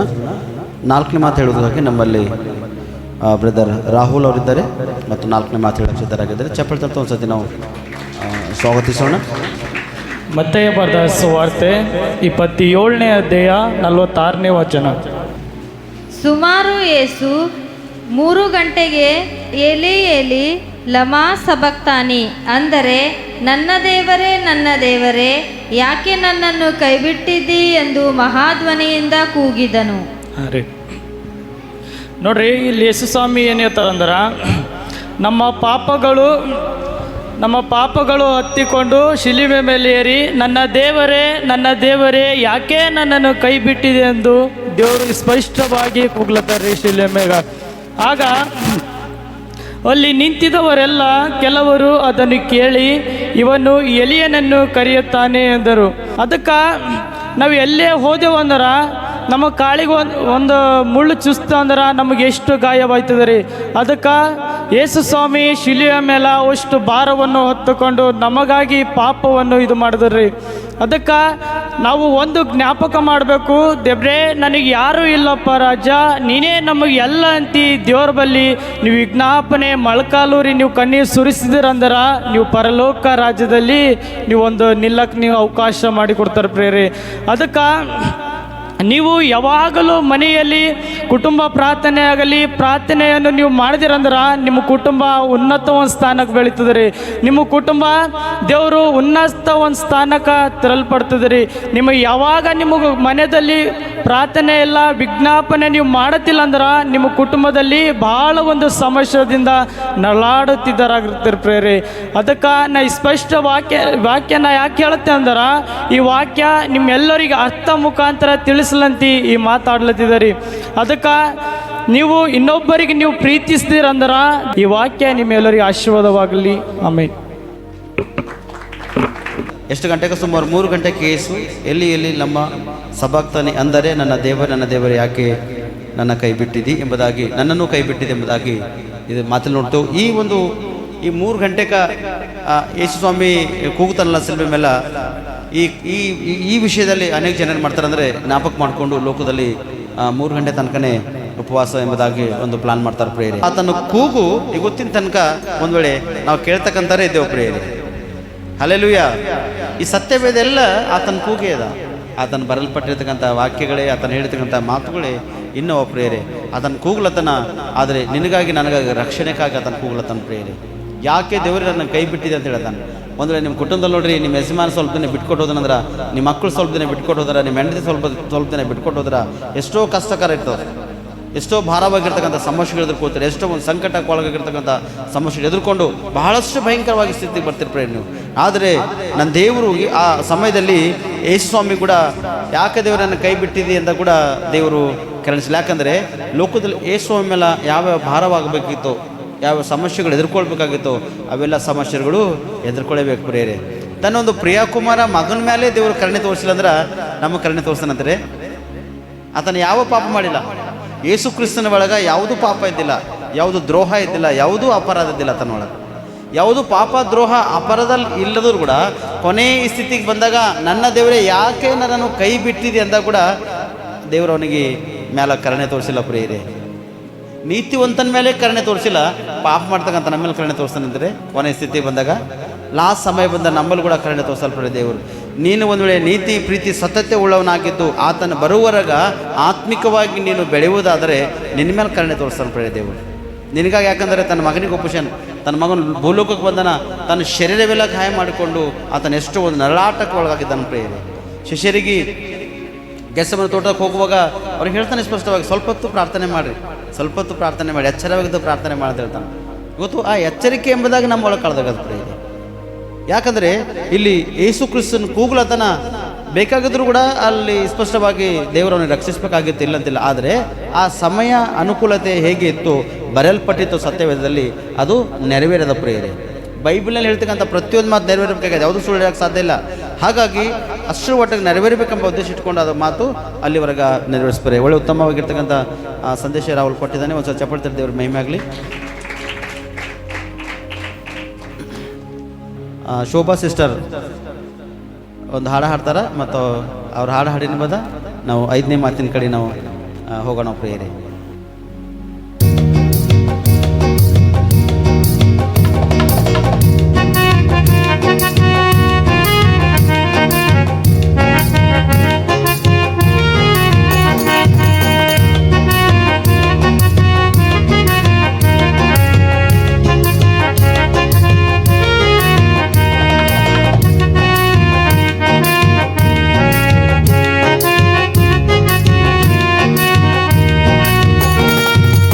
ನಮಗಾಗಿ ನೀನು ಬಂದೆ ಸ್ವಾಮಿ, ನಿನ್ನ ಪಾಪಿ ಕರೆಯಲು ಬಂದೆ. ನಮಗಾಗಿ ನೀನು ಬಂದೆ ಚಪ್ಪಾಳೆ ತಟ್ಟಿ, ಸ್ವಾಮಿ, ಚಪ್ಪಾಳೆ ತಟ್ಟಿ. ನಿನ್ನ ಪಾಪಿ ಕರೆಯಲು ಬಂದೆ. ನಮಗಾಗಿ ನೀನು ಬಂದೆ ಪಾಪಿ ಕರೆಯಲು ಬಂದೆ. ನಮಗಾಗಿ ನೀನು ಬಂದೆ ಪಾಪಿ ಕರೆಯಲು ಬಂದೆ.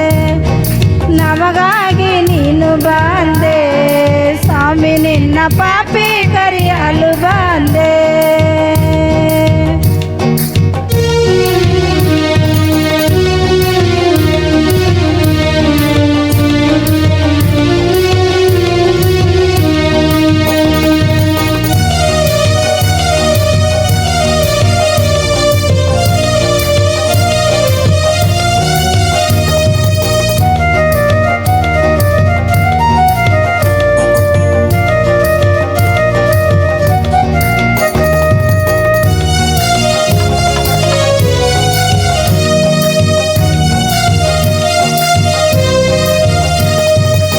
ಪರಲೋಕ ಎಷ್ಟು ಚಂದ, ಹೋಗುಲಾಕೆ ಪರಲೋಕ ಎಷ್ಟು ದೂರ.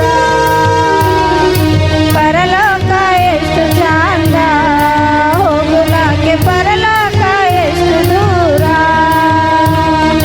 ಪರಲೋಕ ಎಷ್ಟು ಚಂದ, ಹೋಗಲಾಕ ಎಷ್ಟು ದೂರ. ಪರಲೋಕ ಎಷ್ಟು ಚಂದ, ಹೋಗಲಾಕ ಎಷ್ಟು ದೂರ. ನಮಗಾಗಿ ನೀನು ಬಂದೆ ಸ್ವಾಮಿ, ನಿನ್ನ ಪಾಪಿ ಕರೆಯಲು ಬಂದೆ. ನಮಗಾಗಿ ನೀನು ಬಂದೆ ಸ್ವಾಮಿ, ನಿನ್ನ ಪಾಪಿ ಕರೆಯಲು ಬಂದೆ.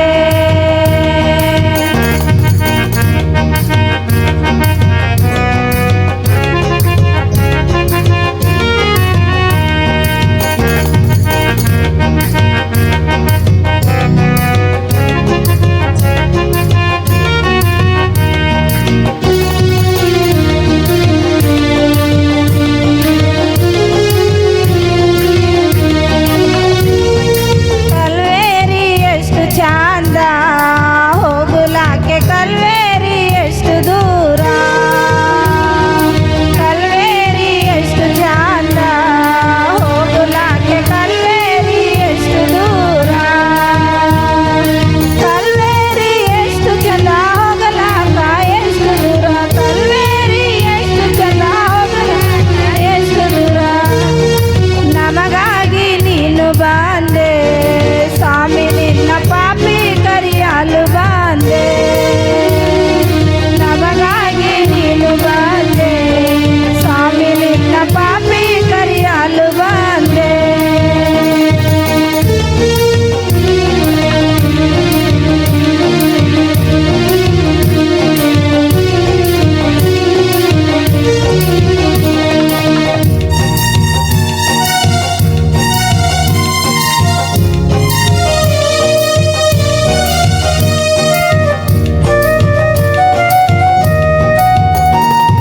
ಸ್ವಾಮಿಯ ಸಿಲುಬೆ ಮ್ಯಾಲ, ಸ್ವಾಮಿ ನಿನ್ನ ರಗತಾವ ಭೂಮಿ ಮ್ಯಾಲ.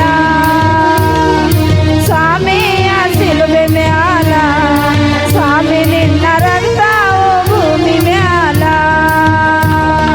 ಸ್ವಾಮಿಯ ಸಿಲುಬೆ ಮ್ಯಾಲ ರಗತಾವ ಭೂಮಿ ಮ್ಯಾಲ. ಸ್ವಾಮಿಯ ಸಿಲುಬೆ ಮ್ಯಾಲ ರಗತಾವ ಭೂಮಿ ಮ್ಯಾಲ.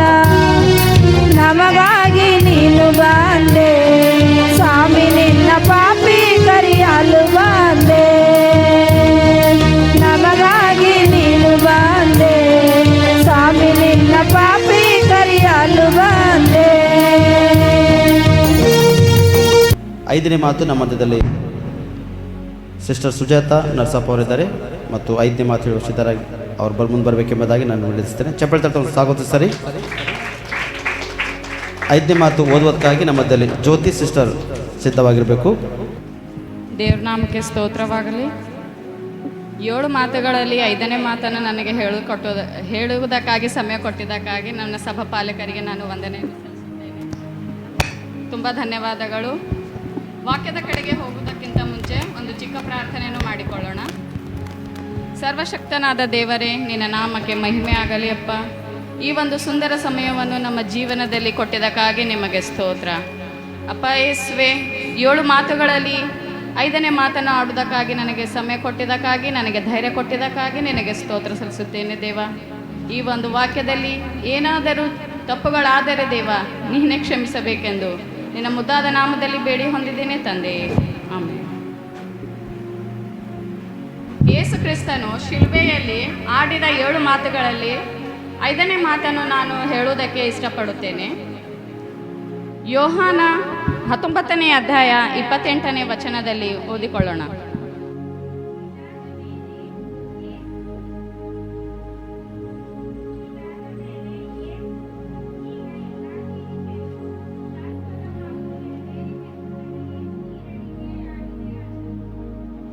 ದೇವ್ರ ನಾಮಕ್ಕೆ ಸ್ತೋತ್ರವಾಗಲಿ. ಯೇಸು ಕ್ರಿಸ್ತನು 5ನೇ ಮಾತಿನಲ್ಲಿ ಏನು ಹೇಳುತ್ತಾನೆಂದರೆ, ಇದಾದ ಮೇಲೆ ಯೇಸು ಈಗ ಎಲ್ಲ ತೀರಿತೆಂದು ತಿಳಿದು ಶಾಸ್ತ್ರದ ಮಾತು ನೆರವೇರುವಂತೆ ನನಗೆ ನೀರಡಿಕೆ ಆಗಿದೆ ಅಂದನು. ಇದು ಯಾವ ಮಾತಾಗಿದೆ? ಶಾಸ್ತ್ರದ ಮಾತಾಗಿದೆ. ಈ ಶಾಸ್ತ್ರದ ಮಾತು ನೆರವೇರಬೇಕಾಗುವುದಕ್ಕೋಸ್ಕರ ಯೇಸು ಕ್ರಿಸ್ತನು ಶಿಲುಬೆಯಲ್ಲಿ 5ನೇ ಮಾತಿನ ಮುಖಾಂತರ ನನಗೆ ನೀರಡಿಕೆ ಆಗಿದೆ ಅಂತ ಹೇಳುತ್ತಾನೆ. ಆಗ ಯೇಸು ಎಷ್ಟೋ ಘೋರವನ್ನು ಶಿಲುಬೆ ಮೇಲೆ ಅನುಭವಿಸಿ, ಹಿಂಸೆಯನ್ನು ಅನುಭವಿಸಿ ತನ್ನ ಗಮನವನ್ನು ಜನರ ಕಡೆಗೆ ತಿರುಗಿಸಲಿಲ್ಲ. ಆದರೆ ಅಲ್ಲಿರ್ತಕ್ಕಂಥ ಜನರು ಅವರ ಮೇಲೆ ಅನುಕಂಪವೂ ಸಹ ಬರಲಿಲ್ಲ.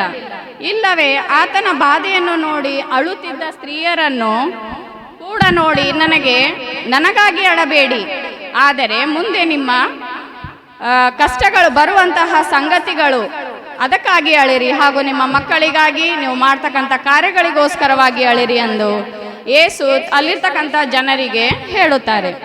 ಆದರೆ ಆ ಭಾಗದಲ್ಲಿ ಯೇಸುವಿಗೆ ನೀರಡಿಕೆ ಆಗಿರಲಿಲ್ಲ. ಅದು ಶಾಸ್ತ್ರದ ಮಾತು ನೆರವೇರಿಸುವುದಕ್ಕೋಸ್ಕರ ಯೇಸು ಕ್ರಿಸ್ತನು ಶಿಲುಬೆಯಲ್ಲಿ ಆ 5ನೇ ಮಾತು ನನಗೆ ನೀರಡಿಕೆ ಆಗಿದೆ ಅಂತ ಜನರ ಮುಂದೆ ತನ್ನ ಬಾಧೆಯನ್ನು ವ್ಯಕ್ತಪಡಿಸುತ್ತಿದ್ದಾರೆ.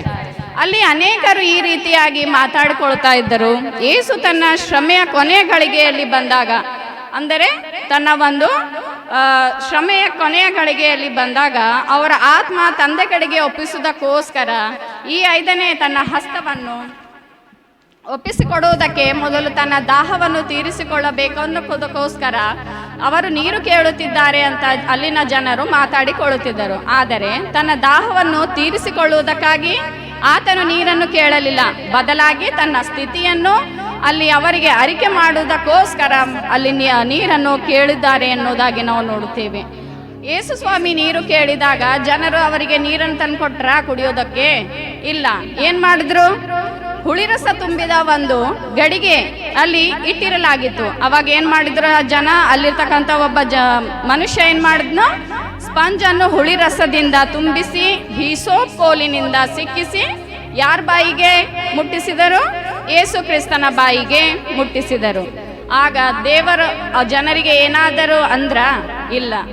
ಅದು ಯಾವುದಕ್ಕೋಸ್ಕರ ಇರಲಿಲ್ಲ. ಇದು ಎಲ್ಲ ಹಳಬಡಂಬಡಿಕೆಯಲ್ಲಿ ಬರೆದಿರುವಂತಹ ಶಾಸ್ತ್ರದ ಮಾತು ನೆರವೇರುವುದಕ್ಕೋಸ್ಕರ, ಇದೆಲ್ಲ ನೆರವೇರುವಂಥದ್ದೇ ಆಗಿದೆ ಅನ್ನೋದಕ್ಕೋಸ್ಕರ ಅವರು ಆ ಜನರಿಗೂ ಸಹ ಏನು ಅನ್ನಲಿಲ್ಲ. ಹಾಗೆ ಯೇಸು ಕ್ರಿಸ್ತನು ನಮಗೋಸ್ಕರ ಶಿಲುಬೆಯಲ್ಲಿ ಅನೇಕ ಕಷ್ಟಗಳನ್ನು ಸಹಿಸಿ ನಮ್ಮ ಪಾಪಗಳಿಗೋಸ್ಕರ, ನಮ್ಮ ಪಾಪ ಬಿಡುಗಡೆ ಮಾಡುವುದಕ್ಕೋಸ್ಕರ ತನ್ನ ಪ್ರಾಣವನ್ನೇ ಕೊಟ್ಟಿದ್ದಾರೆ. ಆದರೆ ನಾವು ಕ್ರೈಸ್ತ ಮಕ್ಕಳು ಏನು ಮಾಡ್ತಾ ಇದ್ದೇವೆ? ನಮ್ಮ ಇಷ್ಟ ಪ್ರಕಾರ ನಾವು ನಡೆದುಕೊಳ್ತಾ ಇದ್ದೇವೆ. ವಾಕ್ಯದ ಪ್ರಕಾರ ಒಬ್ಬರಾದರೂ ನಡೆದುಕೊಳ್ತಾ ಇದ್ದೇವಾ? ಇಲ್ಲ. ಹಾಗಾಗಿ ದೇವರು ನಮಗೋಸ್ಕರ ಅನೇಕ ಕಷ್ಟಗಳನ್ನು ಪಟ್ಟಿದ್ದಾರೆ. ಆ ಕಷ್ಟವನ್ನು ನಾವು ವ್ಯರ್ಥವಾಗಲಾರದ ಹಾಗೆ ಅನೇಕ ರೀತಿಯಲ್ಲಿ ಅದನ್ನು ನಾವು ದೇವರ ಕಡೆಗೆ ತಿರುಗಿಕೊಳ್ಳುವಂತಹ ಒಂದು ವಿಚಾರವನ್ನು ಮಾಡಿಕೊಂಡು ಅದರ ತಕ್ಕಂಗೆ ಸಭಾಪಾಲಕರು ಹೇಳ್ತಕ್ಕಂಥ ವಾಕ್ಯದ ಮುಖಾಂತರ ನಾವು ನಡೆದುಕೊಳ್ಳುವುದಾದರೆ ನಮ್ಮ ಹೆಸರು ಸಹ ಜೀವಬಾಧ್ಯರ ಪಟ್ಟಿಯಲ್ಲಿ ಬರೆಯಲ್ಪಡಬಹುದು ಅಂತಕ್ಕಂಥ ನನ್ನ ಒಂದು ಅನಿಸಿಕೆ ನಿಮ್ಮ ಮುಂದೆ ಇಡುತ್ತಾ ಇದ್ದೇನೆ. ಈ ಒಂದು ಸಮಯ ಕೊಟ್ಟಿದ್ದಕ್ಕಾಗಿ ನಮ್ಮ ಸಭಾಪಾಲಕರಿಗೆ ಧನ್ಯವಾದಗಳನ್ನು ಹೇಳುತ್ತೇನೆ. ದೇವರ ನಾಮಕ್ಕೆ ಸ್ತೋತ್ರವಾಗಲಿ. ಈ ವಾಕ್ಯವು ಸಹ ನಿಮ್ಮೆಲ್ಲರಿಗೂ ಆಶೀರ್ವಾದವಾಗಲಿ. ಆಮೇನ್. ಅದಕ್ಕೆ 6ನೇ ಮಾತು ಹೇಳುವುದಕ್ಕಾಗಿ ನಮ್ಮ ಮಧ್ಯದಲ್ಲಿ ಸೌಮ್ಯ ಸಿಸ್ಟರ್ ಇದ್ದಾರೆ ಮತ್ತು ಅವರು 6ನೇ ಮಾತು ಹೇಳ್ತಾರೆ. ಚಪ್ಪಟ್ಟು ತಡ್ತಾ ನಾವು ಸ್ವಾಗತಿಸೋಣ. Hallelujah hallelujah. ಸ್ತೋತ್ರ ಸ್ತೋತ್ರ ಸ್ತೋತ್ರ. ಭೂಮಿ ಆಕಾಶ ಉಂಟು ಮಾಡಿದಂಥ ನನ್ನ ಪರಲೋಕದ ತಂದೆ ದೇವರೇ, ನಿನಗೆ ಸ್ತೋತ್ರಪ್ಪ. ರಕ್ಷಕನೇ, ಈ ವೇಳೆ ನಿನ್ನ ಸನ್ನಿಧಾನದಲ್ಲಪ್ಪ ನೀ ಶಿಲ್ಬೆಯಲ್ಲಿ ಹೇಳಿದ 6ನೇ ಮಾತು ನಾನು ಕೊಟ್ಟಿದ್ದೀನಿ. ನಿನಗೆ ಸ್ತೋತ್ರಪ್ಪ ತಂದೆ. ರಕ್ಷಕನೇ, ನಾ ಹೇಳುವಾಗ ನನ್ನ ಬಾಯಿ ತುಟಿಯಾಗಿದ್ದು ನೀ ಮಾತಾಡಪ್ಪ ತಂದೆ. ನಂಗೆ ಧೈರ್ಯ ಕೊಡಪ್ಪ ತಂದೆ. ರಕ್ಷಕನೇ, ನೀನು ನಡೆಸ್ಕೊಂಡು ನಡಿಬೇಕಪ್ಪ ತಂದೆ. ಕ್ರಿಸ್ತೇಸು ನಾಮದಲ್ಲಿ ಬೇಡಿಂತಾ ಇದ್ದೀನಿ ತಂದೆ. ಆಮೆನ್. ಶಿಲ್ಬೆ ಮೇಲೆ ಯೇಸು ಕ್ರಿಸ್ತ ಹೇಳಿದ 6ನೇ ಮಾತು, ಯೋಹಾನ ಬರೆದ ಸುವಾರ್ತೆ 19ನೇ ಅಧ್ಯಾಯ 30ನೇ ವಚನ. ಯೇಸು ಆ ಹುಳಿರಸವನ್ನು ತಗೊಂಡು ಮೇಲೆ ತೀರಿತೆಂದು ಹೇಳಿ ತಲೆಬಾಗಿಸಿ ಆತ್ಮವನ್ನು ಒಪ್ಪಿಸಿಕೊಟ್ಟನು. ಯೇಸು ಆ ಹುಳಿರಸವನ್ನು ತಕೊಂಡ ಮೇಲೆ ತೀರಿತು ಎಂದು ಹೇಳಿ ತಲೆ ಬಾಗಿಸಿ ಆತ್ಮವನ್ನು ಒಪ್ಪಿಸಿಕೊಟ್ಟನು. 6ನೇ ಮಾತೇನದಂದ್ರು ತೀರಿತು. ತೀರಿತು ಅಂದರು ನೆರವೇರಿತು, ಮುಕ್ತಾಯಗೊಳಿತು ಅಂತ ಅರ್ಥ. ಯೌವಾನ ಏನಲ್ಲತನ ತೀರಿತು ಅಂತ ಹೇಳತಾನ. ಅದ್ರ ಮತ್ತೆ ಮಹಾಧ್ವನಿ ಅಂತ ಹೇಳತಾನ. ಮಾರ್ಗ ಬಿ ಅದೇ ಹೇಳತಾನ, ಮಹಾಧ್ವನಿಯಿಂದನೇ ಅಂತ ಹೇಳತಾನ. ಯಾಕಂದ್ರು ಯೌವಾನ ಏನಿದ್ದನು ಯೇಸು ಕ್ರಿಸ್ತನ ಸಮೀಪದಲ್ಲಿದ್ದನು. ಯೇಸು ಕ್ರಿಸ್ತಾಗ ಯಾವಾಗ ಶಿಲ್ಬೆ ಮ್ಯಾಗ ಹಾಕ್ತಾರಿಲ್ಲ ಅವಾಗ ಯೌಹಾನೇನು ಶಿಲ್ಬೆ ಕೆಳಗಿರ್ತಾನ. ಅದಕ್ಕೆ ಯೇಸು ಆ ಮಾತು ಹೇಳಿಂದ ಏನು ಮಾಡ್ತಾನೆ, ಕೇಳ್ಕೊಂಡಿರ್ತಾನೆ. ಅದಕ್ಕೊಂದು ಸುವಾರ್ತೆದಾಗ ಯೇಸು ಆ ಹುಳಿರಸವನ್ನು ತಗೊಂಡ ಮೇಲೆ ತೀರಿತು ಅಂತ ಹೇಳಿ ಪ್ರಾಣ ಬಿಡ್ತಾನ ಅಂತ ಹೇಳ್ತಾನೆ. ತೀರಿತು ಅರ್ಥ ಏನದ ಅಂದ್ರು ಮುಕ್ತಾಯಗೊಳ್ತು, ನೆರವೇರಿತು. ಯೇಸು ಸ್ವಾಮಿ ಯಾಕೆ ಬಂದನ ಭೂಲೋಕಕ್ಕ? ನಮ್ಮ ಮತ್ತು ನಿಮ್ಮಂಥ ಪಾಪಿಗಳು ನಾವು ಏನಾದ್ರು ಪಾಪ ಮಾಡಿನೋರಿದ್ದೇವು, ನಮಗ ಪಾಪಲಿಂದ ರಕ್ಷಿಸಿ ಬಿಡುಗಡೆ ಕೊಡ್ಲಕ್ ಬಂದಾನ. ಇದು ಏನಂತಾರ, ಬಹಳಷ್ಟು ಜನ ತೀರಿತು ಕಷ್ಟಲಿಂದ ಹೇಳ್ಯಾರ ದೇವರು, ದುಃಖಲಿಂದ ಹೇಳ್ಯಾರ ದೇವ್ರಿಗೆ ಶಿಲ್ಬೆ ಮ್ಯಾಗ ಅಷ್ಟು ಕಷ್ಟ ಕೊಟ್ಟಾರ ಅಂತ ಹೇಳಿನ ಕಡೆಯಿಂದ ಚೀರ್ ಹೇಳ್ಯಾರ ಅಂತ ಹೇಳ್ತಾರೆ. ಬಟ್ ಹಂಗಿಲ್ಲ. ಏನು ಯೇಸು ಸ್ವಾಮಿ ಅದು ಯಾಕೆ ಹೇಳ್ಯಾರಂದ್ರು ಖುಷಿಲಿಂದ ಹೇಳ್ತಾರೆ, ಮಹಾಧ್ವನಿಲಿಂದ ಕೂಗ್ ಹೇಳ್ತಾರೆ. ಯಾಕಂದ್ರು ಪರಲೋಕದ ದೇವದೂತರು ಆ ಕೂಗ್ ಕೇಳಿ ಪರಲೋಕವೆಲ್ಲ ಸಂತೋಷ ಪಡ್ಬೇಕಂತಂದು ಅಷ್ಟು ಗಚ್ಚಿಲಿಂದ ಚೀರ್ ಹೇಳ್ತಾರೆ. ಎಲ್ಲರೂ ಅಂತಾರ ನಾವೆಲ್ಲ ಅಂತೇವು ದೇವ್ರಿಗೆ ಕಷ್ಟ ಇದ್ದಿನ ಕಡೆಯಿಂದ ಹಂಗೆ ಹೇಳಿರ್ಬೇಕಂತಾರೆ. ಹಂಗಿಲ್ಲ, ಅದು ಸಂತೋಷದ ಕೂಗದ. ಯಾಕಂದ್ರು ಲೋಕಕ್ಕೆ ದೇವ್ರು ಯಾಕೆ ಬಂದನಂದನು, ನಮ್ಮ ಪಾಪ ರಕ್ಷಿಸಬೇಕು, ನಾವು ಪಾಪಲಿಂದ ಬಿಡುಗಡೆ ಹೊಂದಬೇಕು, ಪರಿಶುದ್ಧರಾಗಿ ಜೀವಿಸ್ಬೇಕಂತಂದು ಬಂದಾನ. ಆ ಮಾತು ನೆರವೇರ್ತು. ನಾ ಬಂದಿನ ಕೆಲಸ ಆಯ್ತಂತಂದು ಕೂಗ್ ಹೇಳತ್ತಾನ. ಲೋಕಕ್ಕೆಲ್ಲ ಪರಲೋಕಕ್ಕೆಲ್ಲ ದೇವದೂತರೆಲ್ಲ ಕೇಳ್ಬೇಕಂತ ಹೇಳತ್ತಾನ. ಅದೇ ರೀತಿಯಾಗಿ ಏನಂತಾರ, ಪುರಾತನ ಕಾಲದಾಗೆಲ್ಲ ಪ್ರವಾದನೆ ಮಾಡ್ತಿದ್ದರು, ನಮಗೊಬ್ಬ ರಕ್ಷಕ ಬರ್ತಾನೆ, ನಮಗೆ ರಕ್ಷಿಸ್ತಾನ, ನಮಗೆ ಬಿಡುಗಡೆ ಕೊಡ್ತಾನೆ ಪಾಪಲಿಂದ ಅಂತಂದು. ಅದಕ್ಕಾಗಿ ಅದು ಮಾತೆಲ್ಲ ನೆರವೇರ್ಬೇಕು, ಪ್ರವಾದನೆಗಳೆಲ್ಲ ನೆರವೇರ್ಬೇಕಂತಂದು ಆ ಮಾತೆಲ್ಲ ನೆರವೇರ್ತಂತಂದು ಹೇಳ್ತಾನೆ.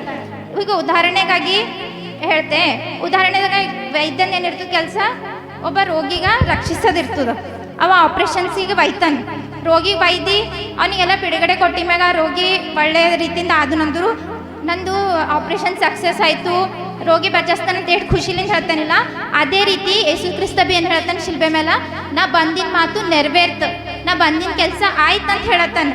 ಇನ್ನೊಂದು ಉದಾಹರಣೆ ತಗೊಂಡ್ರೆ, ಶಿಲ್ಪಿ ಇರ್ತಾನಿಲ್ಲ, ಇದು ಮೂರ್ತಿ ಎಲ್ಲ ಮಾಡ್ತಾರಿಲ್ಲ, ಅವೇನು ಮಾಡ್ತಾನೆ, ಕೆತ್ತುತ್ತಾನೆ. ಲಾಸ್ಟಿಗೆ ಅದು ಒಂದು ಆಕಾರ ಕೊಡ್ತಿಗೆ ಅವ ಖುಷಿ ಎಷ್ಟು ಪಡ್ತಾನ, ನಾ ಮಾಡಿನ ಕೆಲಸ ಆಯ್ತು, ಮೂರ್ತಿ ಎಷ್ಟು ಚಂದ ಬಂದ ಖುಷಿಲಿಂದ ಇರ್ತಾನಲ್ಲ. ಅದೇ ರೀತಿ ಯೇಸು ಸ್ವಾಮಿ ಬಿ ನಮಗೆ ಪಾಪಲಿಂದ ತೊಳೆದಾನ, ಅದು ಖುಷಿಲಿಂದು ನನ್ನ ಬಂದಿನ ಕೆಲಸ ಆಯ್ತು ಅಂತ ಹೇಳ್ತಾನ. ಅದೇ ರೀತಿಯಾಗಿ ಶಾಸ್ತ್ರದ ಮಾತು ನೆರವೇರ್ತಂತ ಹೇಳ್ತಾನ. ಪ್ರವಾದನೆಗಳು ಏನಿದು ಇರ್ತಾರಿಲ್ಲ, ಯಾಜಕರಾಗಲಿ ಮತ್ತು ಪಂಡಿತರೇನು ಇರ್ತಾರಿಲ್ಲ, ಅವರೆಲ್ಲ ಹಿಂದಿನ ಕಾಲದಾಗ ಏನು ಮಾಡ್ತಿರು, ನೀವು ಪಾಪ ಮಾಡಿರಿ, ವಿಗ್ರಹ ಏನಂತಾರ ಬಲಿ ಕೊಡ್ರಿ, ಕೋಳಿ ಕುರಿ ಎಲ್ಲ ಕಟ್ ಮಾಡಿರಿ, ನೀವು ತಪ್ಪು ಮಾಡಿರಿ ಅಂತಂದು ಹೇಳ್ತಾರೆ. ಅದಕ್ಕೆ ಯೇಸು ಸ್ವಾಮಿ ಏನು ಮಾಡ್ತಾನೆ, ಅದು ಹಳೆ ಬಡಂಬಡಿಕೆ ಎಲ್ಲ ಮುಕ್ತಾಯಗೊಳ್ಬೇಕು.